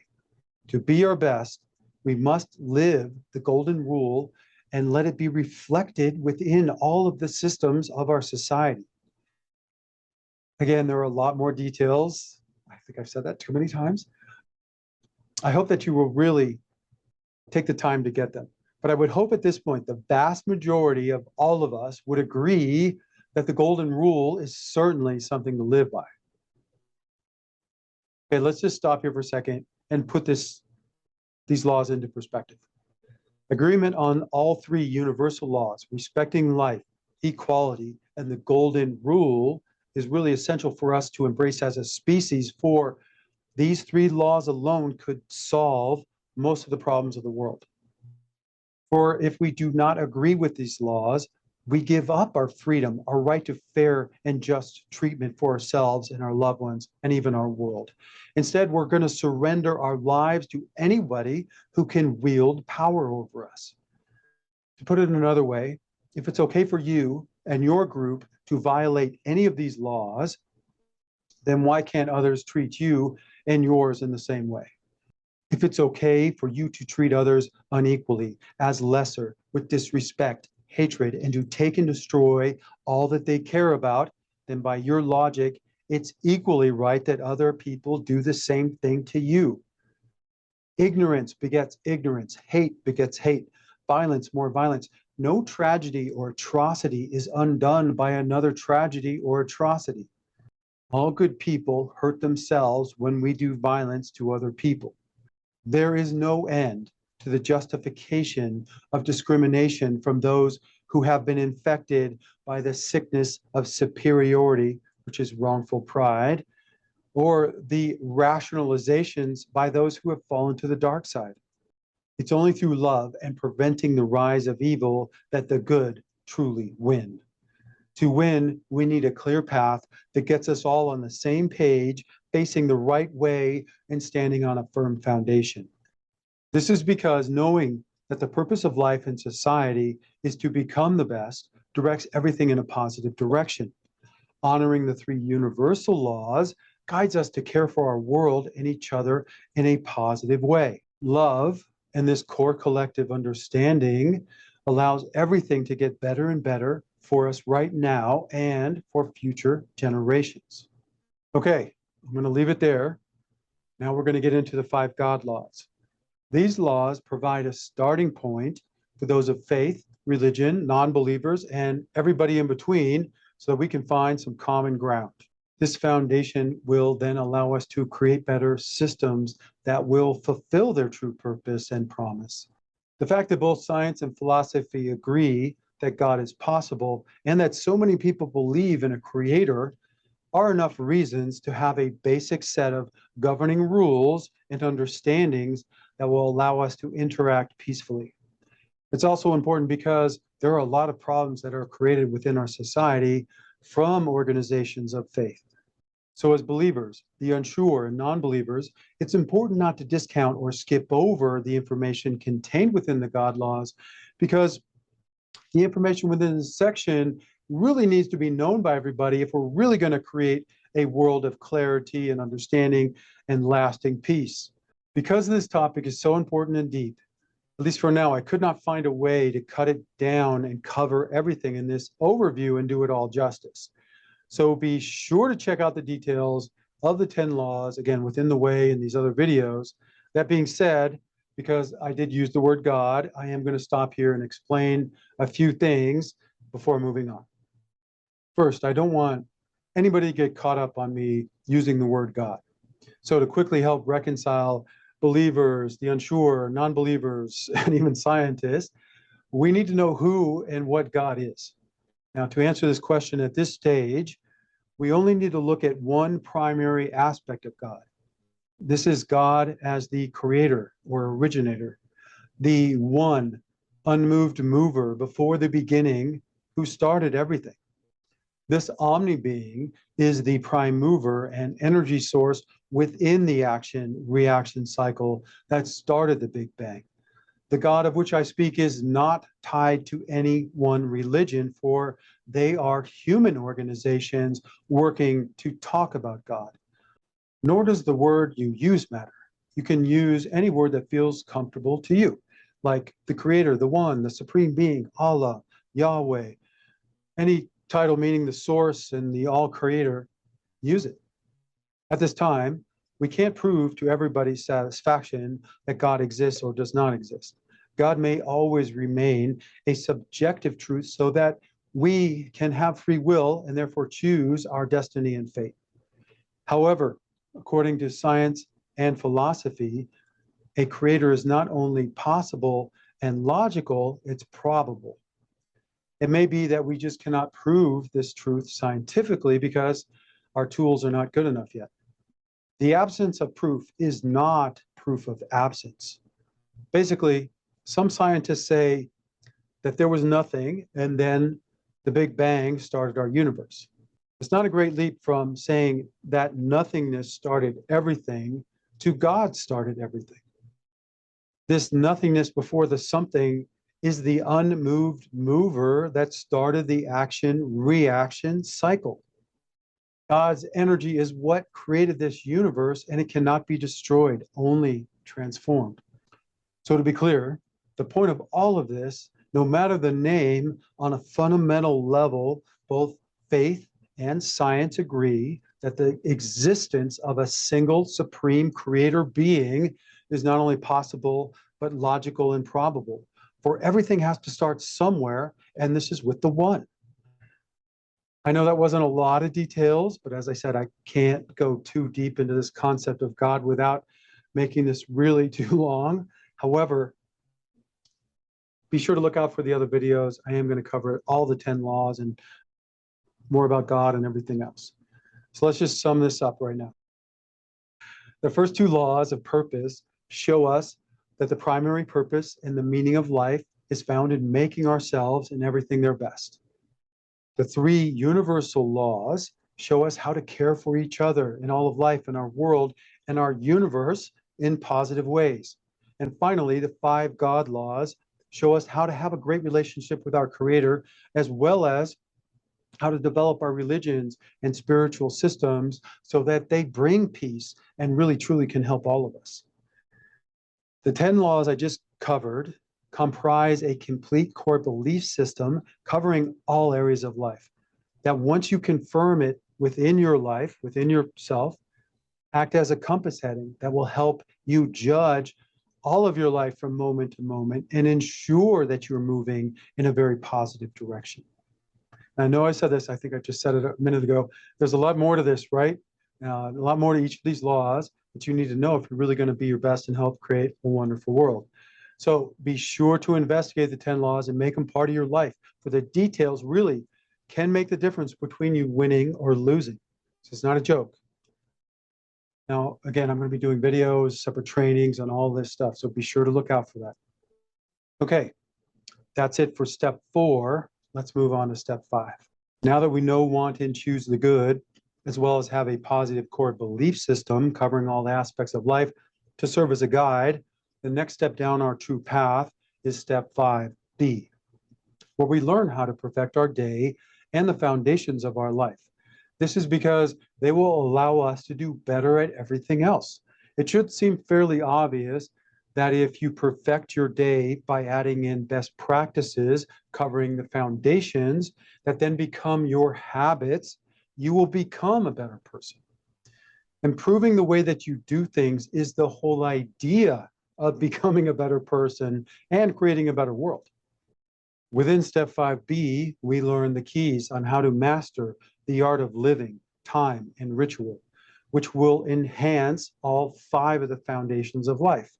We also learn how to create our daily way and use the habit focus technique, which is basically a map that allows you to ingrain key virtues and foundational best practices within your life very quickly. Because it takes about 90 days to build a habit, as you go through every 90-day cycle, following your daily way, integrating and refining more and more best practices, you will become a better and better person every day.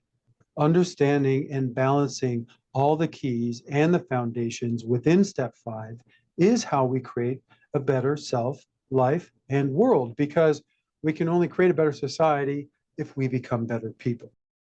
Again, I can't cover everything that's in step 5 because it's a big step. It's actually so large that I had to put most of the information about the foundations in its own book. However, I am going to do a quick overview so that you can see why they are so important and are called the foundations of life.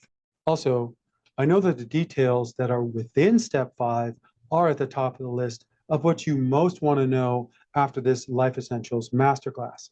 Because of this desire and the size of the information, I am going to break up step 5 into smaller trainings, starting with how to master your day. That's title in the works right there. This course will touch on all of what is covered within step 5 and give you a great start to creating the life that you truly want. After that course, there's going to be a lot of other courses to explore, covering the foundations in detail, as well as other aspects of life in our society and world. Okay, let's get into step 5. We start off covering the art of life, time, and ritual, as they are key to mastering your daily way. Art is the highest level of human accomplishment. We often say things like, he's an artist in the kitchen, she's an artist in the boardroom. That building is a work of art. Your life is like this. Living an artful life is about moving from the mundane into the transcendent, higher levels of existence and consciousness. The basics of creating an artful life is what we cover at the start here. Mastering time is next, and it's about really making the most out of every moment of your life and making it work for you. This is what's going to allow you to get more out of life and do more faster. Mastering ritual is about integrating key elements like sound and smells and certain actions into your daily routine so that you again can get more out of it and it becomes more enjoyable. I know that wasn't a lot of detail, but it should make sense that creating an artful life, mastering time and rituals will help you in all aspects of your life and to meet your true goal. Next, within step 5, we go through the foundations of life. These are the things that we all have to do as part of being human.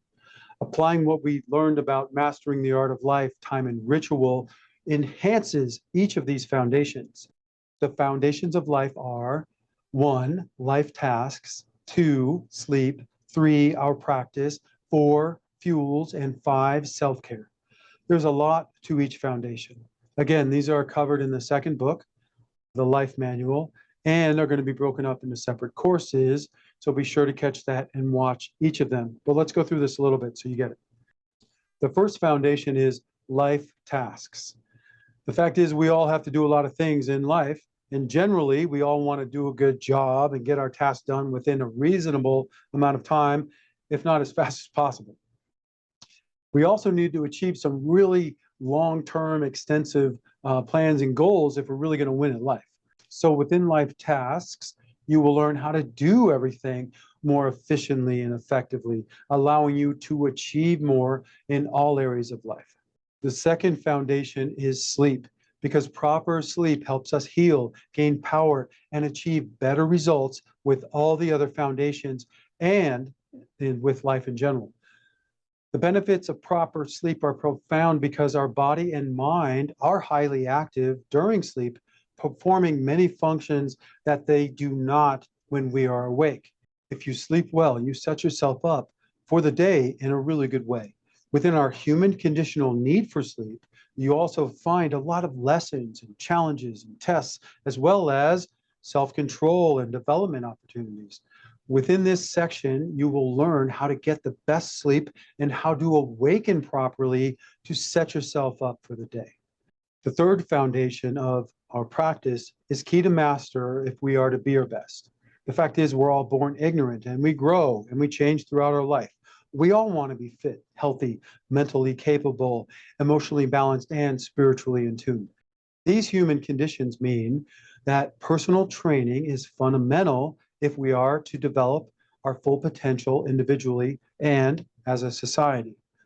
Within our practice, you will learn the best practices that you can customize around how to educate yourself and train your mind, body, emotions, and spirit, as well as how to refine your power, develop your skill, and learn how to have fun doing all of this.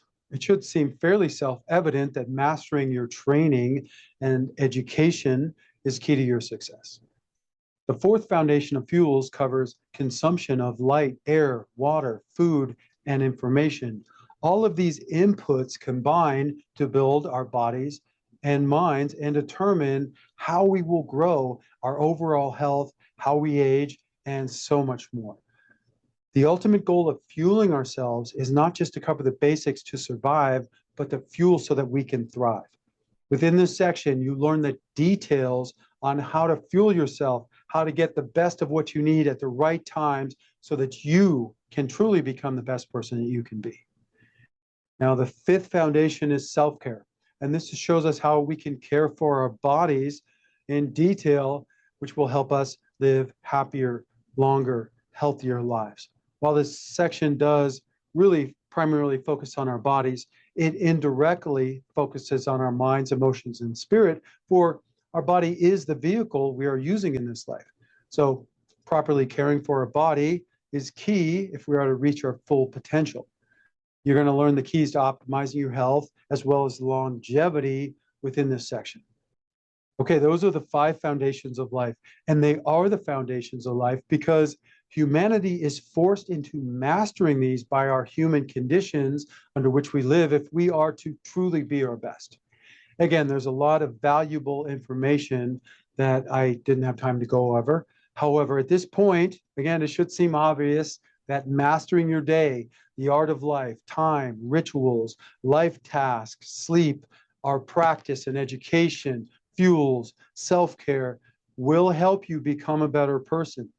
For it's these 5 foundations of life that really greatly determine who you are from day to day and therefore who you become. And just as a reminder, the next course I'm developing is that fast start to mastering your day, which will cover each of these topics in more detail. So be sure to take that course. Also, remember, this is all covered in the books, so be sure to pick them up as well because they're a great reference. Okay, that's it for step 5. Let's move on to step 6, unite. Now that you know, want, and choose the good, have a solid core value system guiding you throughout your life, and are perfecting everything you are doing during the day, to be truly successful, your best, happy, and to have a positive effect on large issues, you must unite with other people. This allows you to offer and receive happiness, help, motivation, inspiration, companionship, as well as to participate in solutions. Within this step, you learn how to manage your relationships and society. This is another big step and is broken up into 2 main sections, the micro and the macro. The micro as in the relationships around you. So we start off by learning how to put your best foot forward, overcoming negative thinking, depression, suicidal thoughts, and addiction. And then we learn how to be a better communicator, how to nurture positive relationships, and become a better friend. We also learn how to turn negative relationships into positive ones, manage the ones that stay negative, and even cut out negative people in a positive way. Again, there's a lot to this step. It's covered in the way and will be covered in separate videos that you can find on 7WayMe. Now, in order to create a society that's going to help all of us be our best and live these wonderful lives, within step 6, unite, we next go into the macro, where we learn how to unite to manage power, wealth, and the systems of our society, like government, business, communications, health, justice, religion, media, and entertainment, as well as all the basics like water, education, food, housing, clothing, sanitation, transportation, emergency services, and energy. Step 6 also includes things like how to fix our justice system, how to end corruption, homelessness, and poverty, how to maintain a safe and fair voting system, as well as why violence will never lead to lasting peace, how to peacefully force positive change within any organization and our society. There's a lot more to step 6 that will help us all structure a positive and peaceful global society that will work for everybody. And many have called step 6 the civics lesson that everybody needs to know. Again, look for this information within the way and in separate videos. For now, we're going to move on. At this point, it should seem fairly obvious that putting your best foot forward and uniting with others will help you become a better person and happier, as well as will help you participate in larger solutions. To this end, we have created the one tribe, the one movement, and the one party to help take all of these universal truths and make them something real within our world. Simply put, the one tribe is where we unite everyone who wants to learn, to be their best, to share, to make friends, to live wonderful lives, to make money, to have fun, and who want to help create a better world. This is the group for everybody who needs that total solution or just to find that missing piece. The one tribe is the starting point where humanity can unite on a firm foundation together. The one movement is for all good people and organizations who want to see more positive changes happen faster. The problem is that good people and organizations are too siloed, divided, and our efforts are diluted. Just look at how many civil rights and environmental groups there are and how many others pop up all the time. Now just think about the real progress that we have made doing it this way over the past few thousand years. Certainly you can see that most of us are still in poverty. The resources of our world are being destroyed, and the majority of us and our world are being exploited. Now imagine the power of the one movement with 1 billion people and organizations all joined together, donating and organizing. This power, resources, and people can make big deals and peacefully force the changes that are needed in our world really quickly. The one party is for all people and organizations who seek to make government work correctly. The problem is not that government or other systems of our society are evil. The problem is that we are flawed beings, and this corruption is reflected in the systems of our society. The solution is not to break or burn everything down and start over, as that has been tried and has never worked. To make this work, we need to fix and refine and compensate for our flaw, which requires unshakable checks and balances and people of true merit in positions of power. The old parties have lost their way. We need a new party focused on making all facets of government work correctly for everyone. The one party will allow us to make government work for all of us. It's about integrating all of the virtues of all the parties into one and doing what is truly good and truly right for everybody. Again, step 6 goes into how you can unite with people around you and within our society at large so that you can become a better person, be happy, as well as help in on big issues. It covers the key systems of society and how we can manage them to ensure that they work for all of us. All of this is to be broken out into separate videos. Some are complete right now, while others are in the works. As there is a lot more to step 6, unite, the one tribe, the one party, the one movement. Check it all out. It's on the website, 7wayme. Go there to get more details. But for now, let's move on to step 7, perfect. Okay, now that you know, want, and choose the good and positive, you have a core belief system guiding you throughout your life, a daily plan on how to create the best you, and are united with others. Next, within step 7, we learn the 2 sides of perfect as used in American English. Perfect as in it is perfect, and perfect as in it needs refinement.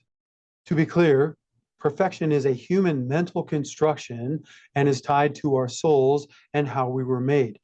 The truly perfect is not something that can generally manifest within our universe because, for as we have learned, This is a universe of entropy and opposites. Our desire for the perfect is like other built-in human conditional lessons, challenges, and tests, like our need for food.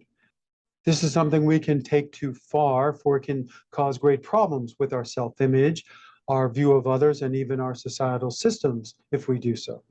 Therefore, embracing perfection means we must embrace imperfection, as well as both sides of the word perfect. On the first side, we learn to maintain all that is good, as in it is perfect, because nothing in this universe stays the same without effort, as we are bound by entropy, which means everything is moving towards a state of disorder. When I say everything, I mean it. This includes all of our things, our relationships, our body, everything in our society, everything in the universe. This is why we have to take such great care with great works of art, because if we don't, they're just going to fade away and disappear. In American English, the other definition of the word perfect is to perfect, as in to refine and improve. As you know, there are times where we reach a level that we thought was the goal, only to find there's another level that we can achieve. The idea of continual refinement and improvement is at the core of the way and is how you really become your best. While we must work to maintain what is perfect, we must also look to ensure that we do not miss an opportunity to become even better. In the end, if we are to keep anything good, we must work to maintain it, as well as look for ways to embrace the other meaning of the word perfect, as in to improve. The fact that the human race desires to keep things perfect, as well as to perfect things as we go forward, is another noble trait that makes us worthy of consideration as a species. We are anti-entropy beings who are here for a really short time to learn and to create order out of chaos. As with all the steps, I'm sure you've heard me say this before, there's a lot more to step 7, like how we can do a life review so you can improve yourself by finding all the negatives about yourself that you really just can't see. We also learn how to use this technique to improve any organization as well as our society. However, again, we had to make cuts, so the rest of step 7 is really too long to go into in this presentation. I'm going to be doing all of this in other videos, so be sure to look out for those. Okay, so let's just leave that and go and do a brief summary so that you can see how all the 7 steps work together. The way is to live rational, positive action, and its first 3 steps get us all on our true path. For to know the positive is to want it, and if we are to attain our desire for the good, we must make a choice. Our choice for the good allows us to step 4, where we center ourselves in a complete and positive core belief system that covers all of life, because our core beliefs determine who we are. It aligns us with our ultimate goal and keeps us focused. The 10 laws, once understood and confirmed within you, act as a compass heading, helping you judge your life from moment to moment to ensure that you stay on your true path and are moving in a positive direction, focused and aligned with your ultimate goal. To briefly summarize the laws, the 2 laws of purpose show us that our ultimate purpose is to become our true self, live a true life, create a wonderful society, and to go to heaven. The 3 universal laws show us how to care for each other, all life, and our world, as well as our universe, in positive ways. The 5 God laws show us how to have a great relationship with our Creator, as well as how to develop our religions and spiritual systems so that they bring peace and really help everyone. Again, once the 10 laws are truly understood and confirmed within you, they will act as a compass heading, helping you judge your life from moment to moment, ensuring you are on your right path, moving in the right direction, focused and aligned with your ultimate goal. Now that we know, want, and have chosen the positive, have a core belief system covering all of life, within step 5, we learned how to master the art of life, time, ritual, our daily routine, as well as the foundations of life, which include life tasks, sleep, our practice, fuels, and self-care. We use this knowledge to create and refine our daily ways so that our fundamental life habits become virtues and best practices. Now that we're on our true path, within step 6, we unite with other people so that we can give and receive as well as participate in societal solutions. This includes taking all of this knowledge into the real world by joining within the one tribe, the one movement, and the one party. Then within step 7, we learn that through constant effort, we can maintain all that is good and continue to grow, develop, and refine as we move forward. This is how the way becomes a circular process, as we are never finished. Instead, we continually affirm, maintain, and improve. Okay, now let's put this all together. Now that we know, want, and have chosen the positive and good, we have a core belief system covering all of life. We are following a daily routine that is making us better people, reunited with others for friendship and to help with large issues, as well as working to maintain all that is good and refining everything as we move forward. We can take this knowledge to truly make our life into something wondrous and unique. It's our commonality shared within our diversity that creates something truly greater than the sum of its parts. It's the power of truth and the positive that creates harmony, synergy, and leads to a better life and society and world for everyone. Okay, now let's go back to kind of where we started. Let's illustrate the way and its 7 steps using affirmations. Again, we learned about this at the beginning. I'm going to do another video on this about how to do affirmations properly. It's covered within the way in the life manual and other videos. But for now, know that affirmations are wording tools that help construct a positive mind and aligns our subconscious with our true goals. They all follow the 3 Ps, which is personal, present, and positive. As in, I live rational, positive action. We can also join each of the 7 steps to the word like positive. As in, I know the positive, I want the positive, I choose the positive, I center in the positive, I am the positive, I unite with the positive, and I perfect the positive. We can use a word like good to illustrate this point. I know the good, I want the good, I choose the good, I center in the good, I am good, I unite with the good, and I perfect the good. Remember, this was just a quick overview. All of the 7 steps are covered within the way and are broken up into separate videos. I'm sure you haven't heard that before. So be sure to check them out. Okay, now that we're all on the same page in regards to the meaning of life, the true goal of life, the 4 parts of the solution, and the 7 steps that will take you there, next we need to talk about how this is going to work to help everybody and change our world right now, as well as the next steps that you need to take to continue on your path. Well, it just so happens we picked that up in the 5th lesson of this Life Essentials Masterclass, Graduation Day. So be sure to catch that, for it's going to help you see how everything works together and the way for you to continue down your path to the person that you're truly meant to be. As always, feel free to reach out to me with any suggestions or questions you may have. And if you like this and want to help with a tip or in other ways, you can find links below, or again, go to our website, 7wayme. That's the hub for everything. That's the number 7, way.me. You can find a Support Us tab at the very top of the site. And if you have not done so, please like this video. It's going to help other people find it. It also helps if you subscribe, share, sign up for notifications, and even leave a nice comment. Thank you for watching and all of your help. Until next time, wishing you peace, happiness, and true success always. God bless you.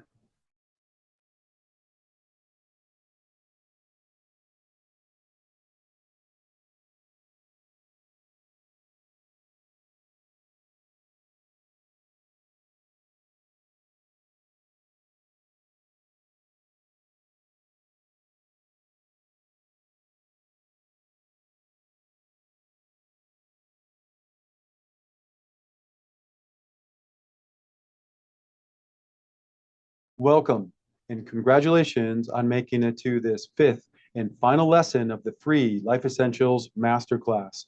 This is graduation day, where we go big picture and we talk next steps. To be clear, you don't graduate until the end of the lesson, as there is still a lot of critical information that you need if you're going to be truly successful in life. We also cover how you can get your first level certification near the very end of the course. So be sure to hang in there until the end. Note, this is the full lesson and the first version. If you're watching this or listening to it somewhere online and would like to find all the lessons of the master class, the other books and shows and classes, videos, groups, notes, events, everything else, please go to our website, 7wayme. That's the hub for everything. That's the number 7, WAY.me. First, I truly do want to express my gratitude for you all being a part of this journey so far. Thank you very much. I hope that you are here for all the rest of this. I'm just getting started, and there surely is a lot more to come, and I'm way out of my comfort zone. So please feel free to share your questions and suggestions. I'm really working hard to improve, and I certainly can use all the help and advice that I can get. Okay, now let's start off by going big picture and confirm the master plan and share why this will work. As you may have heard me say a couple times, the problem is that if we are to be truly successful and become the best version of ourselves, live a meaningful life, be happy, make a real positive difference in the world, we need to integrate a wide variety of vital information into our lives as quickly as possible. We all know finding all the bits of knowledge on how to be your best physically, mentally, emotionally, spiritually, financially, in your relationships, as a family, at work, and in society is certainly time consuming, not even easy or even possible for everyone.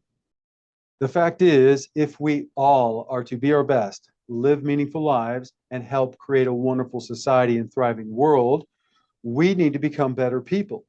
Clearly, for us to be our best, we need a clear path that gets us all on the same page in all these different critical areas of life, as well as unites us in a way that we can make these positive changes happen within our life and within our society right now.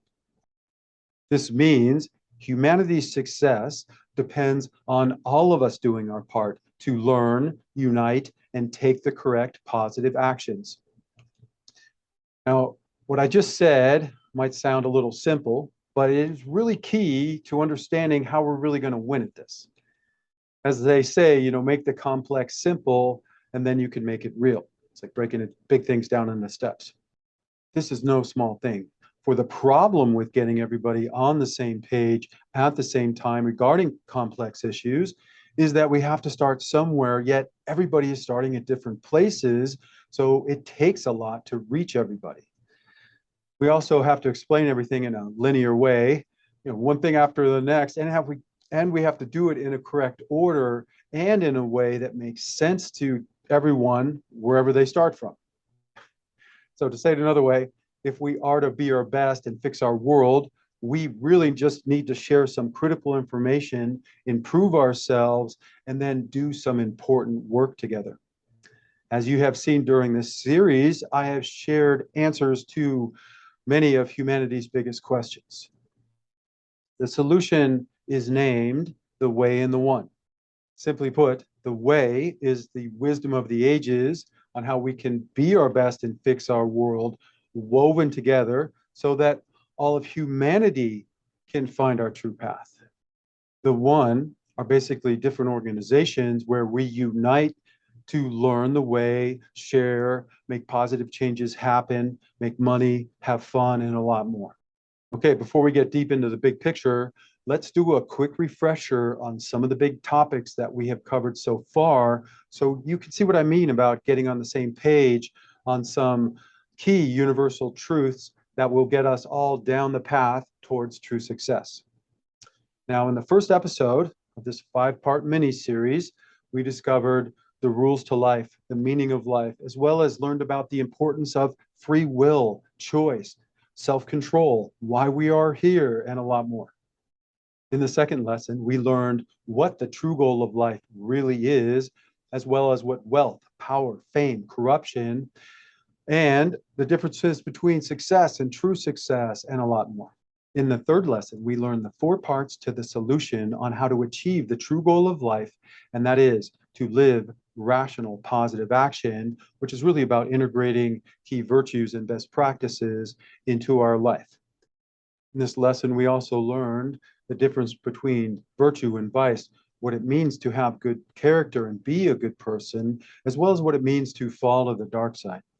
We also learned how we can become a better and better person over every 90-day cycle as we build habits around key virtues and best practices.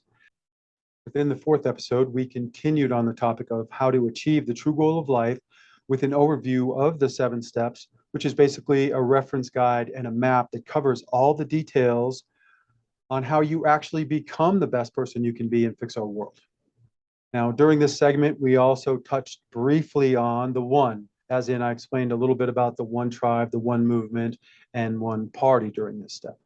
Okay, let's start and go big picture. The way and its 7 steps are going to work for all of us, that means every human being, because the solutions are based in the human conditions that we all share and on the universal truths that we all know are right.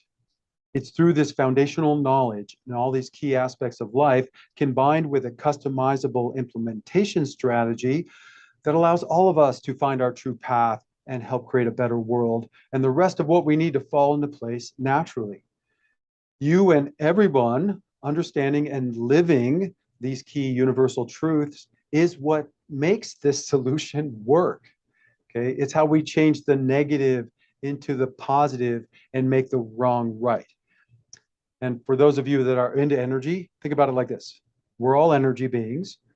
If your energy becomes more and more positive, it's vibrating, its frequency, that combined with everybody else's in the world can help bring harmony into play within our world. So don't discount what I'm telling you. This is how it has to work. Nothing else has. Give this a shot. Taken together, the knowledge you have gained during this 5-part mini-series is power. For it has started the process of getting us all on the same page regarding humanity's greatest mission. We are all now facing the same direction and building a firm foundation that will allow us to absorb more golden threads in universal truth. To say it another way, you being more positive, having hope, and working on being your best and fixing everything, joined with millions of others, is the power to change the world.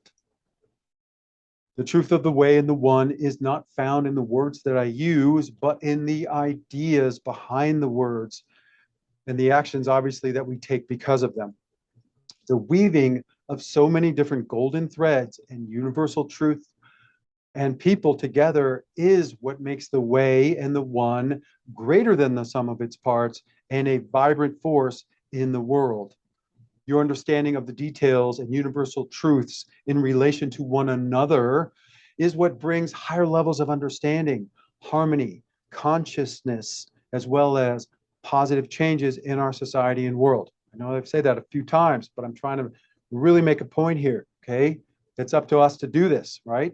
We've spent a lot of time going through key aspects of the way and only briefly mentioned the one as part of lesson 4 and only as it related to step 6 of the way.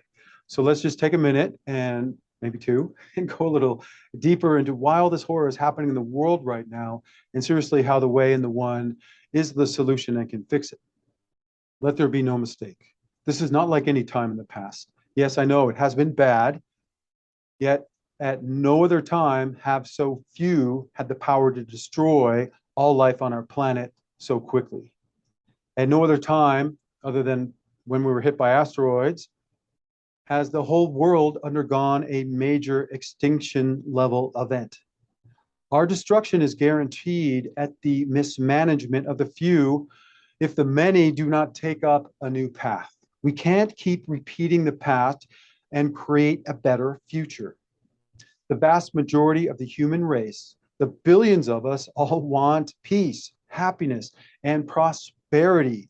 None of us want war, exploitation, pollution, the destruction of our world, injustice, horror, and all the rest of the wrongness. The fact is, the human race must be burned to learn and shaken to awaken sometimes. Over the past thousands of years, we have had many warnings and chances, yet we still have not lived up to our greater values as a species. All of this global trauma and strife is of our own making and is designed to get us to see what is truly important, awaken, and focus as a species on the great changes that need to happen if we are truly to survive and thrive. To be clear, all of these problems should not make you lose hope and become more jaded, pessimistic, fatalistic, or to believe we're all doomed. Okay? It's your anger, disgust, and these negative feelings towards all this wrongness, which means you can see it and you don't want it. Truly, this is the first step on making things right, for we truly cannot fix anything without knowing what's wrong. So instead of being a doomer, use your energy to make yourself into a better person and fix this wrongness. The fact is, this is the only time in human history that we can make these positive global changes happen. This is the only time where so many of us all over the world are awake, connected, and ready. Collectively, humanity has the knowledge, access to resources, and enough people to fix everything really quickly if we just unite quickly enough and follow a good plan. Now imagine this. Imagine billions of people joined within the one tribe where we're learning the way, how to be our best physically, mentally, emotionally, spiritually, financially, in our relationships as a family, at work, and in society. And here we're helping each other. We're getting on to fixing and perfecting our life. This is the place where we're making friends, we're networking, attending events, making money together, continually improving everything, the groups, our events, and we're having fun doing this, right? All of the tribe know, everyone in the tribe knows the meaning and goals of life and what it means to be a good person, as well as how to get there. We all embrace the universal laws of equality, the golden rule, and respecting life. It's a place where everyone is gaining knowledge and integrating the best practices in all the critical areas of life, as well as supporting each other and helping each other. Remember the three universal laws of equality, the golden rule, and respecting life are at the core of most every solution, and they will act as a catalyst that will help motivate humanity to fix most of the wrongness in the world. Okay, let's go deeper into this and talk about how this is going to work exactly. Since the world is a reflection of us, as we become better people, our society will naturally change for the positive as we interact and our virtues manifest within our systems and our society. Imagine the world where billions of people all over the place are healthier, happier. They all have better relationships. They know exactly how to make themselves into the best person they can be. The tribe also understands how to fix our society, as in how to manage wealth, power, business, government, how all the systems work, and how we can fix and improve everything. While the one tribe will make a big difference and it will get everything moving in the same direction and in the right direction, the biggest problems of the world will still not be fixed by the one tribe alone. The problem is that all good people, businesses, organizations, and movements who are working to fix some of the greatest problems in the world are too siloed, divided, and our efforts are being diluted. Just look at how many civil rights and environmental groups there are and keep getting started all the time. Now look at the state of freedom, equality, and the care of our world right now. Clearly, this old way of everybody doing it and dividing ourselves to fix these big things isn't working, hasn't worked. Otherwise, it would have worked by now. Trying to get these jobs done this way is not the way. Okay, let me just kind of state this a little different way. And again, just to make sure we're all on the same page. The reason more progress on big problems has not been accomplished is because the good people and organizations who are working on it are too divided, segregated, siloed, and they're competing against each other for all the resources, money, people, and actions that need to be taken. Therefore, all of these efforts are diluted to the point where we are not able to get any big things done fast enough. If all these groups and their divided efforts were the solution, our world would not be in such a sorry state right now. Now imagine the power of the one movement with billions of good people, businesses, organizations, and movements all united. It's through this kind of mass unity and focus that we gain the power, people, and resources to peacefully force the positive changes that are desperately needed right now. And we can do it really quickly. We would have the power to make deals with governments, businesses, and people. We could buy stock and use peaceful tactics to force positive changes in organizations, companies, and governments. We could implement universal human rights and standards for fair treatment by police and others around the world. We can make deals with governments, landowners, and even buy rainforests and turn them into protected lands. We could end poverty and create global solutions for water, food, energy, clothing, and more in order to create a high level of prosperity for everybody. At this point, you should be able to see that with this kind of power, resources, and people, we could make big deals and peacefully force the positive changes that are needed in our world very quickly. If you can see the vision, no matter how slim the chance is, it's still possible. And it's this possibility that is hope. Okay, truly, if not this and now, then what and when, right? The time is short and the need is great. Either we get together and do this stuff, or it's going to be too late. The one movement is the place where all of humanity can turn for aid, for we are about fixing the broken and making the wrong right, no matter how large or small. United, we will have the power to do it all. Still, while we learn and share within the one tribe and we're united to create these positive changes through the one movement, there's still a couple missing pieces that we are going to need if we're really going to even start to succeed. The fact is, governments set the tone and the laws and affect everything in our lives. Because of this, for our society to truly work, our governments must implement true solutions and best practices that work for the people and not only the few. Imagine a new political party, I call it the one party for now, that embraces all virtue, best practices, and solutions to make government work properly for everyone. Unlike the parties of today, we will not act like special interest groups, only focused on a few hot button topics or only working to create laws that work and benefit a few. Nor will we work to divide people or create undue trauma and drama to get you angry and out on the streets.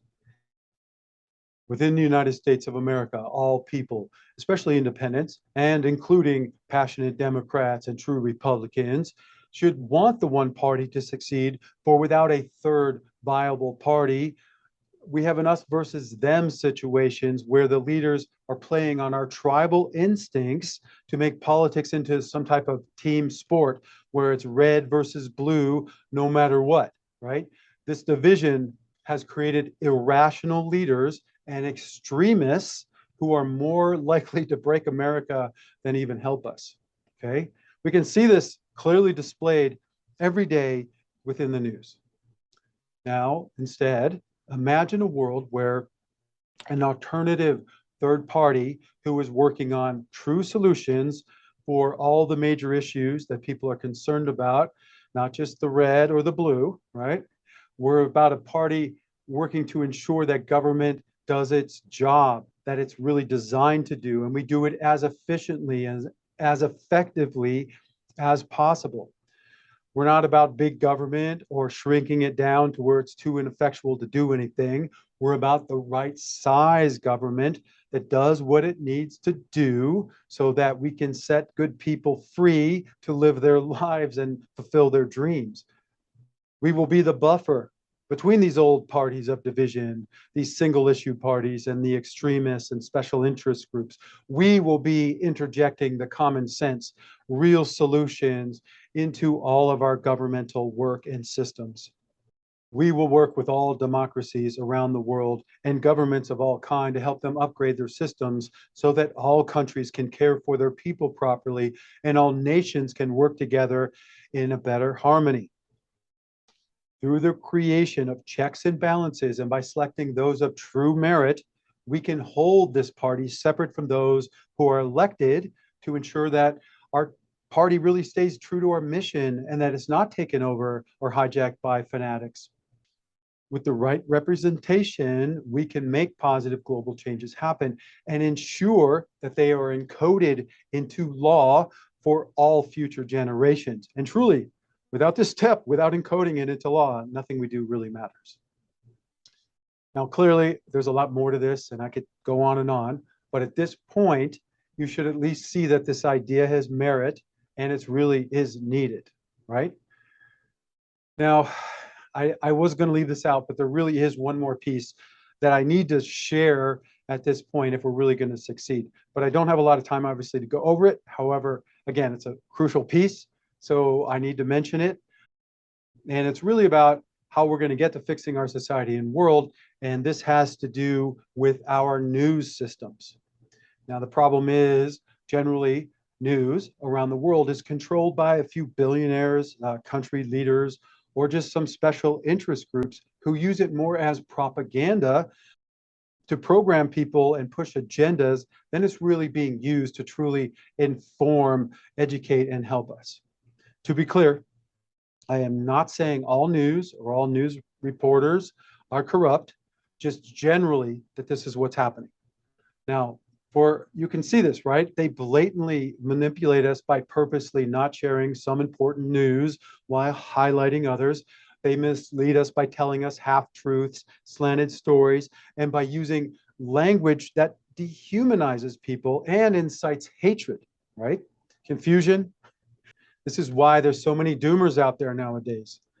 They continually work to mislead us and make us think that their hosts and their talking heads and their opinions are somehow real news, where we should just believe what they say and think as they do if we're going to be true patriots or something.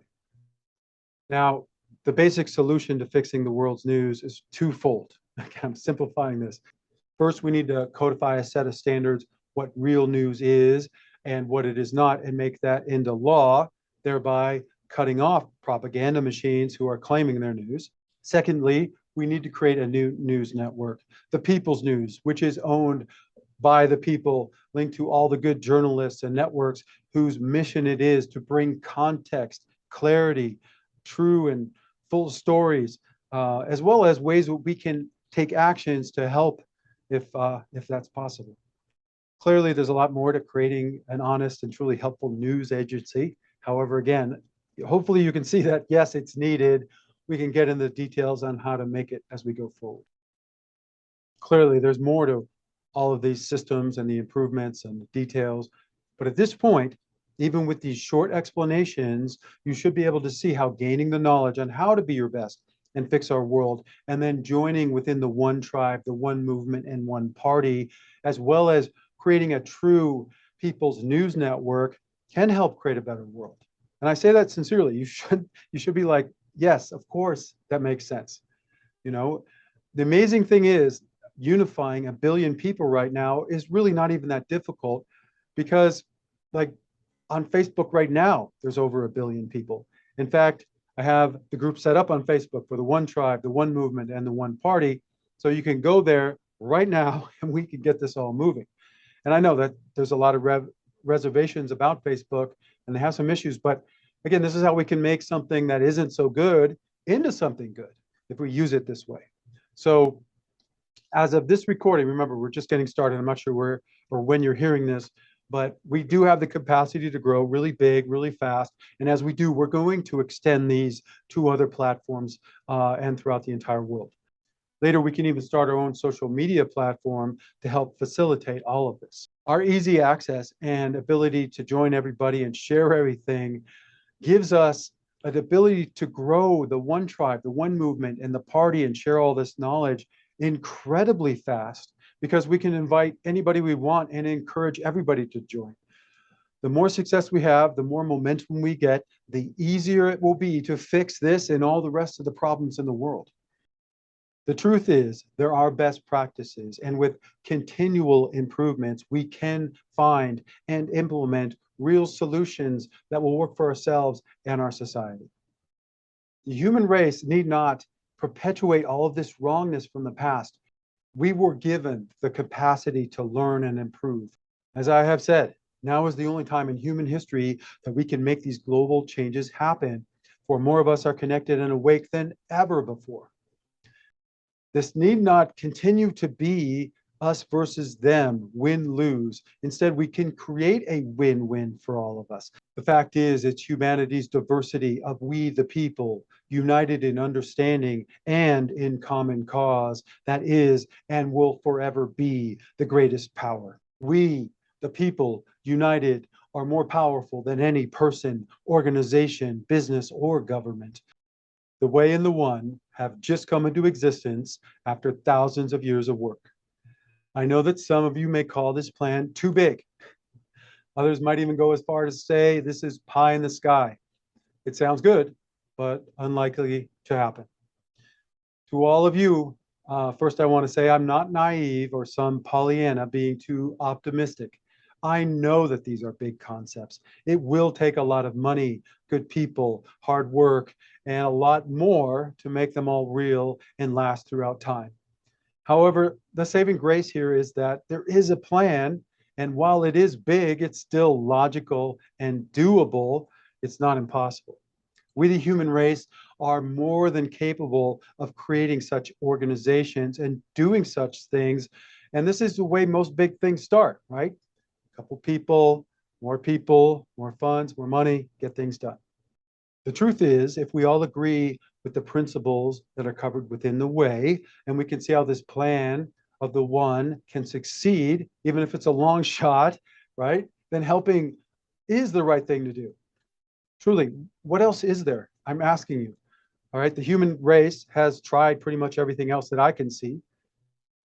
What other logical solution have you seen on how we can all become our best and we can fix our world? Isn't this better to work on something that is challenging, a true solution, than working on nothing? You know, a little bit by a lot of people can do more than you can even imagine. Imagine giving the people that are ready to run and do have the solutions the ability to do so. We have to believe in humanity's ability to succeed if we are to succeed. Truly, if humanity fails, it's going to be because of all these doubters and doomers and naysayers and antagonists and all the jaded people that just sat around and did nothing, right? If the good people don't do enough, do the wrong things, or don't stand up and do the right things, evil wins. Truly, you being your best, creating a wonderful life and world is the most important work there is to do. It's really at the core of all our faiths, right? It's at the heart of what loving parents want for their kids, and it's really why we're all here. Now, I've said this, and I've said it in different ways, really to get you to see how the way and the one is the big solution that the human race is seeking right now. Let me just say this, that big horror that can unite humanity, it's here already. People say, oh, if aliens invaded, everybody would get united. We need to all move to Mars. We can unite around that. How about we just unite on making our world a wonderful place to live first, and then we can deal with some of these other things. Remember, this is not about me. We have to start somewhere. These are human truths and ways of doing things that I'm sharing and binding together so that we can take a new step forward. If we add all of this together, the way, the one, and everything we can do in the world, this becomes something much grander. But it only works if enough of us are united. It's through us learning the way and joining in the one tribe, the one movement, and the one party that makes everything I'm sharing becoming something other than just words into a force that can make changes in our world in really short order, too. I hope within this 5-part masterclass that you found yourself at least agreeing with what you've heard, or at least having some hope that this might be your answer, or at least part of the solution, right? This should make sense. like this really should, right? If a huge group of people attain the right knowledge and we unite together, then take the right actions, we can create positive changes within our lives, our society, and our world. All right? Hopefully that makes sense. Okay, let's move on to the next segment of this masterclass. Again, while this masterclass covered a lot of fundamental deep topics, there's a lot more that you need to know if you're truly going to be your best and make a real positive difference in the world. Simply put, it's about continuing to learn and taking certain actions. So let's talk about where you can get everything and what the next steps are. Note that all the links that I'm going to talk about are going to be placed in the notes, so be sure to check them. Okay, the first thing to know is that the hub for everything is our website, 7wayme. That's the number 7, WAY.me. It's named that because the book that we use as the guide is called The Way, and it has 7 steps. It's also named because the organization behind everything is named the 7th Foundation. So simply go to 7wayme, and you can find all sorts of ways to participate and join. There's a big subscribe button up there. So go there, go to 7wayme, and you can find everything. Next, it's a good idea to get your own copy of The Way. It makes a good read, and it's a good reference book that you can use throughout your life. It also makes a great gift. I do suggest you get both the hard copy and a digital. I know that sounds a little self-serving, but that's not why I'm saying this. Truly, the reason is because The Way is not only a good read that you need to go through, but it's also a great reference book that you're going to pull out and use at different times in your life. And truly, holding something physical in your hand and seeing it in your life without having to remember to call up a screen is really helpful, and it really does help in the learning process. So it's also really fantastic to have it quickly searchable in book form and with you at all times too. So that's why I'm recommended it. You can go to our website, and at the top, there's a The Way link, right? So just click on that, The Way, the top of the site, and it will take you to a page that gives you all sorts of information about The Way. And then there's a link there on where you can buy it. And just so you know, the book's available in hardback, paperback, Kindle, ebook. It's available in most stores throughout the entire world, so you should be able to find it there. There's no audio book quite yet, just came out. But just realize in certain book readers, like the Kindle and others, I've seen that you can actually have your book reader read the book to you. So if you wanted to be able to do that, at least you do have the option. I don't have that out yet. And also realize on a Kindle, you don't have to have a Kindle to actually use a Kindle. You can use it on any device that has software. It's free to download. So be sure to do that. And again, you can also find it in pretty much any store. Like I said, online, you can search for it, The Way, but throw in my name, Andrew Caldarella, or The Way 7 Revolutionary Steps. I say that because The Way obviously is a very general term, and it will make it difficult if you just use those 2 words sometimes. Okay, another way to gain the knowledge that you need is to continue to take the courses that we offer. For example, one of the courses you may want to take next, and the one that I'm working on, is really a fast start to mastering your day. This has been the most requested course by everybody. I'm not sure the final name yet, especially at this time of this recording, but it's really going to be a good option because it's kind of a deep dive into step 5, and it covers how to master your day. It includes things like the art of life, mastering time, ritual, the foundations of sleep, our fuels, our practice, life tasks, self-care. And really, it's a great next step because it really does touch on a lot of these different aspects. From there, there's going to be a lot of other courses that you can jump into for deeper training. And I suggest you kind of pick your weakest links to start with. For example, like if you're having issues with sleep or in your relationships or how to care for your body or whatever it may be, you can use these needs as your starting point. And then, work your way through them all because it's really going to be a comprehensive program. Okay. And just please remember, as this recording is out, they're not all out yet. So please be patient. You have to start somewhere. You can't do everything at once. It's better to get some things going and get everything moving than waiting for that someday for sure. So if you've signed up for this course, right, if you've been through the website, you will get notified of the release of all these different types of programs. Okay. Now, another option to get this knowledge quickly is to also work with me one-on-one. I'm developing different levels of coaching programs. Basically, you got to go through this course first. Then we can potentially work one-on-one.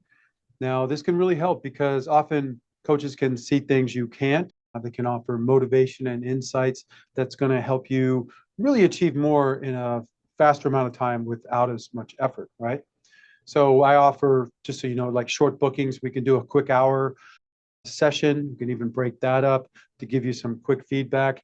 Programs run, up to 6 months, a year, or even more if you're interested in that.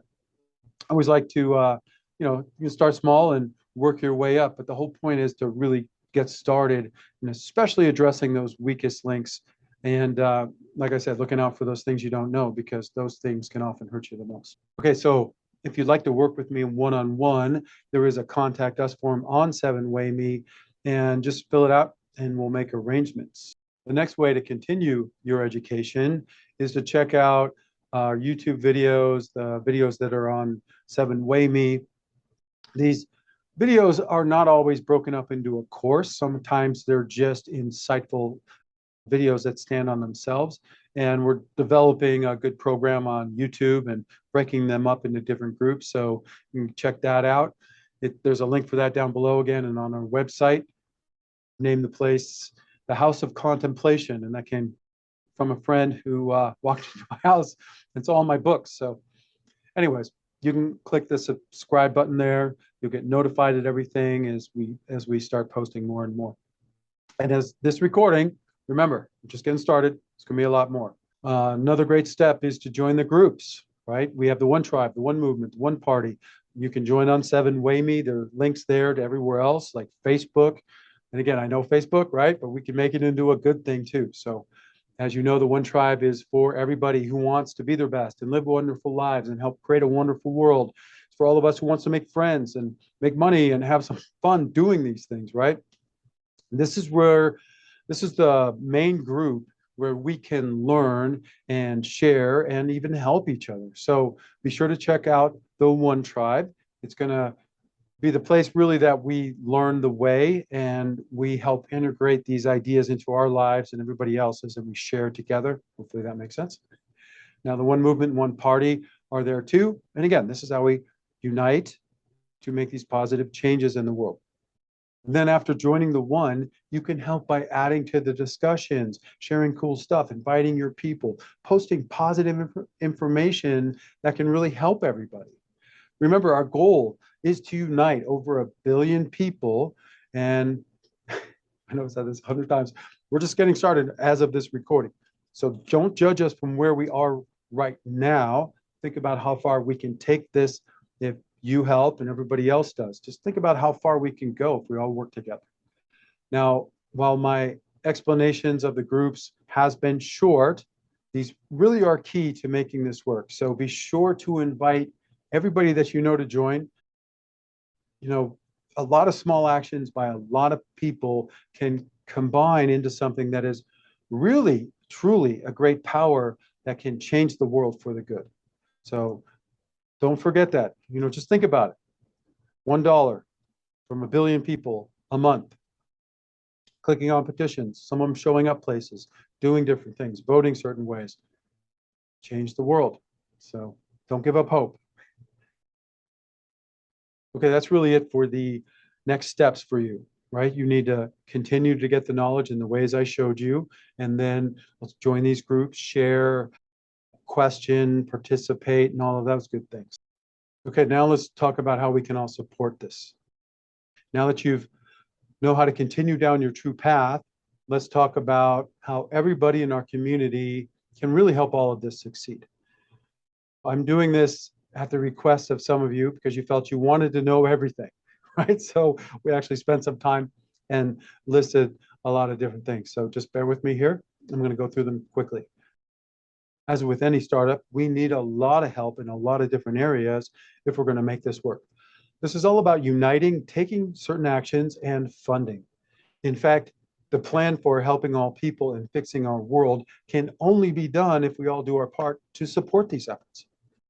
First, know that there is a page called Support Us, and the link for it can be found at the top of 7WayMe and in the show notes.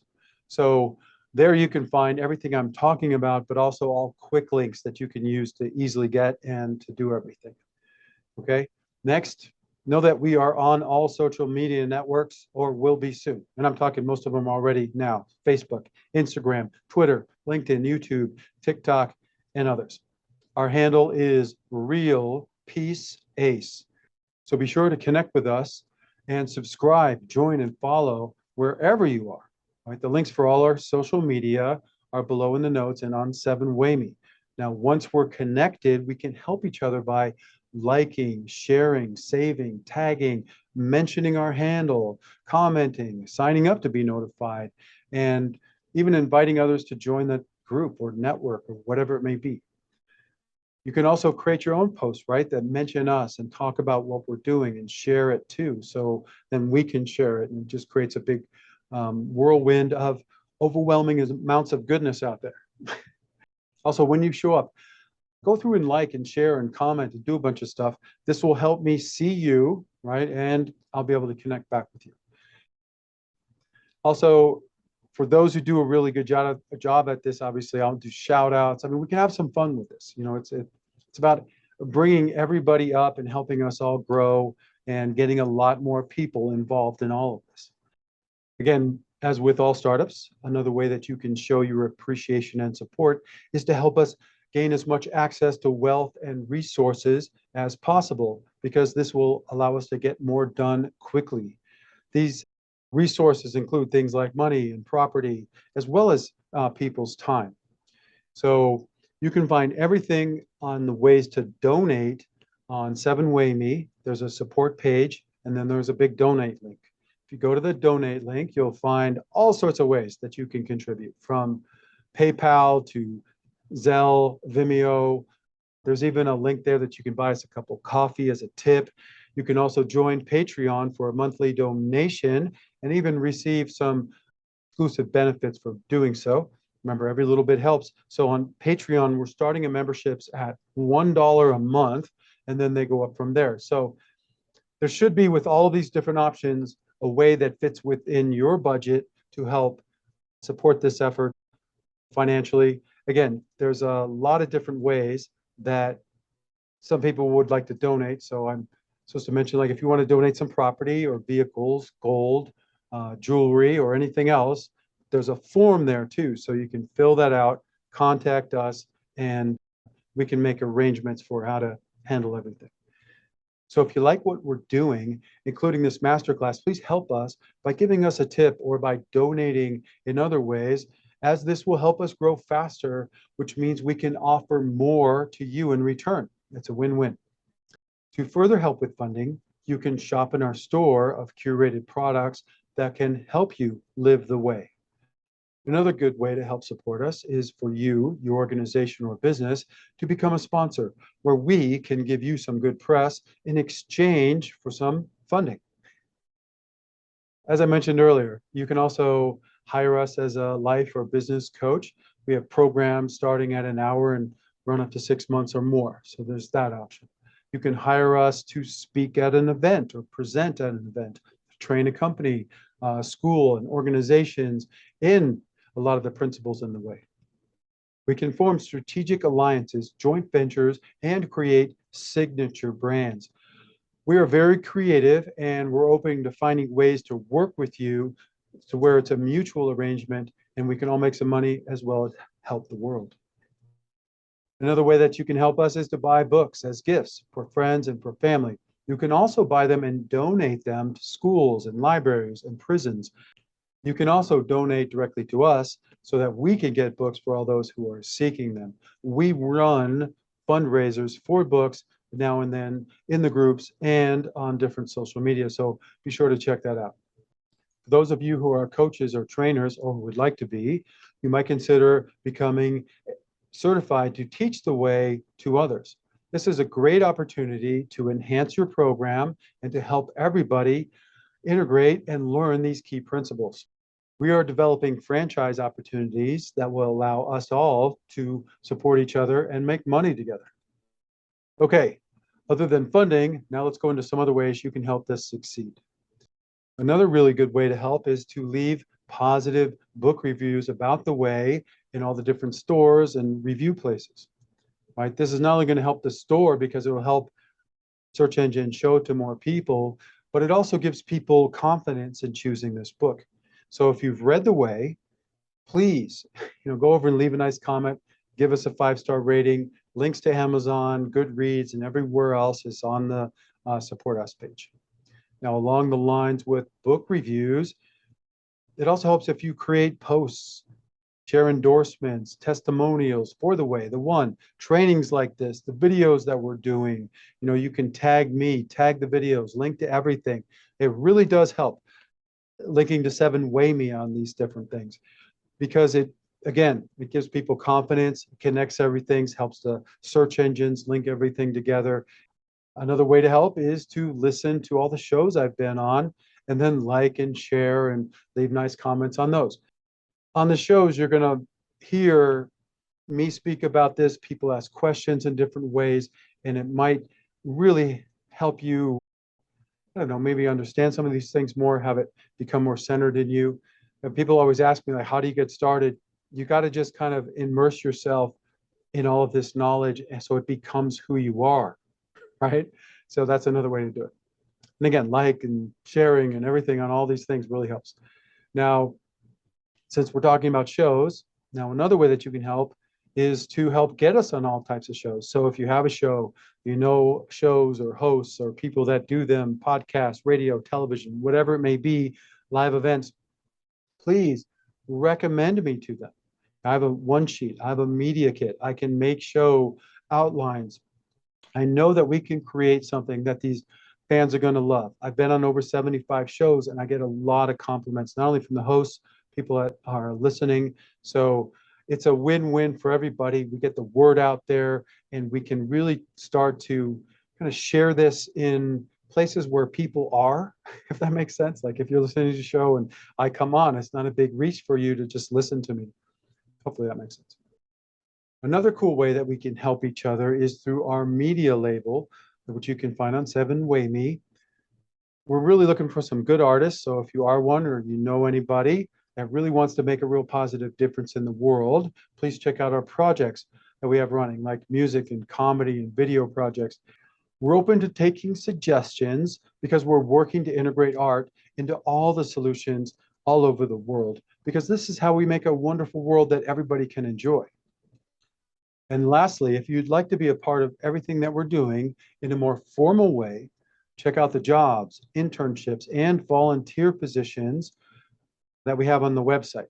Remember, we're just starting out. We're looking to grow. We're looking to grow into a worldwide force. It's doing a lot of good. So you can imagine we're going to need the best people on all different levels doing all sorts of different things. So if we're not a fit right now, we might be in the future. So be sure to get your name in there and check it out so we can stay connected and hopefully work together in the future. Now remember, everything I just said, I know I said this before, is found on our website, 7-Way Me. That's the number 7, WAY.me. Think of it like a command. You can say something like 7-Way Me now, and it will take you to this website. It will lead you to a place where you can find all this great stuff that will help you and help our world. Okay, you made it. Now it's time for graduation. If you truly have seen all of these lessons to this 5-part masterclass, you are in an elite group. And this is no small thing, for few in all of human history have learned so many foundational universal truths and golden threads in so short a time.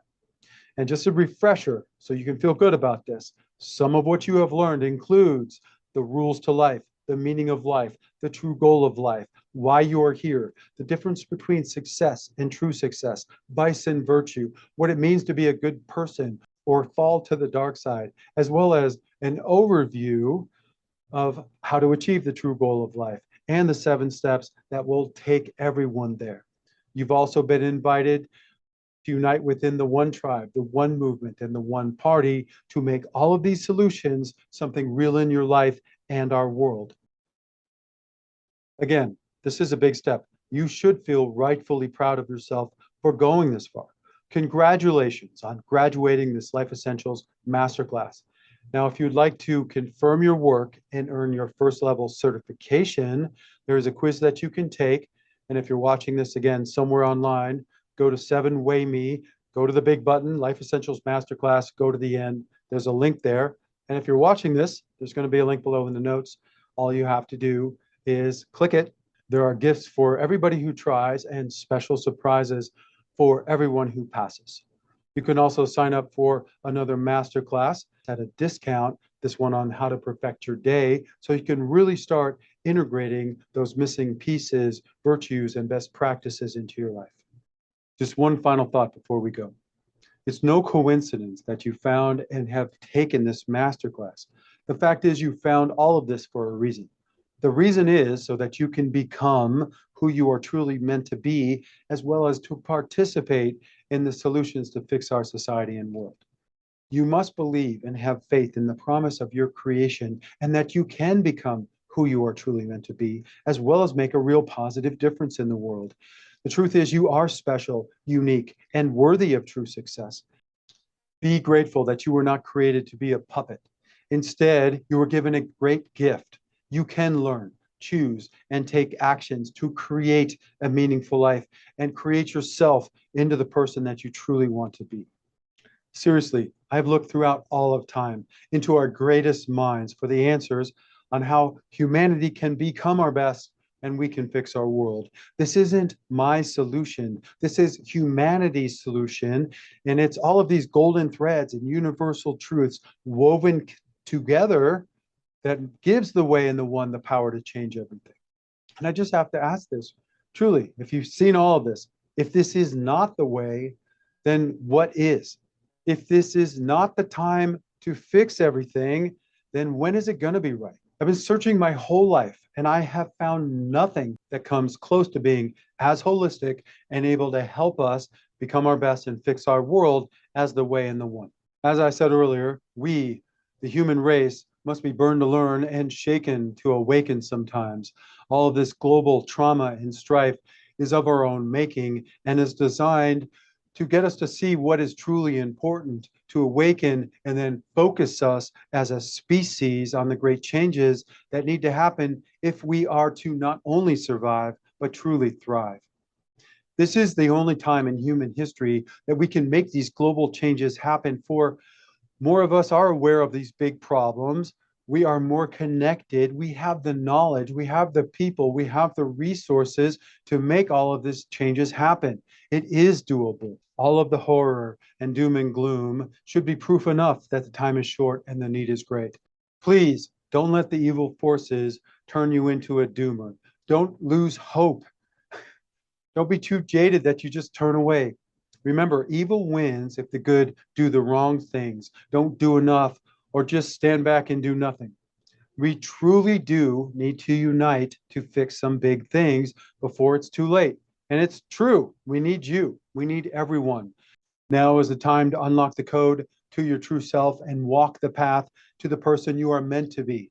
Now is the time for all of us to unite and make these great positive changes happen in our world. Okay, let me just say this a little differently.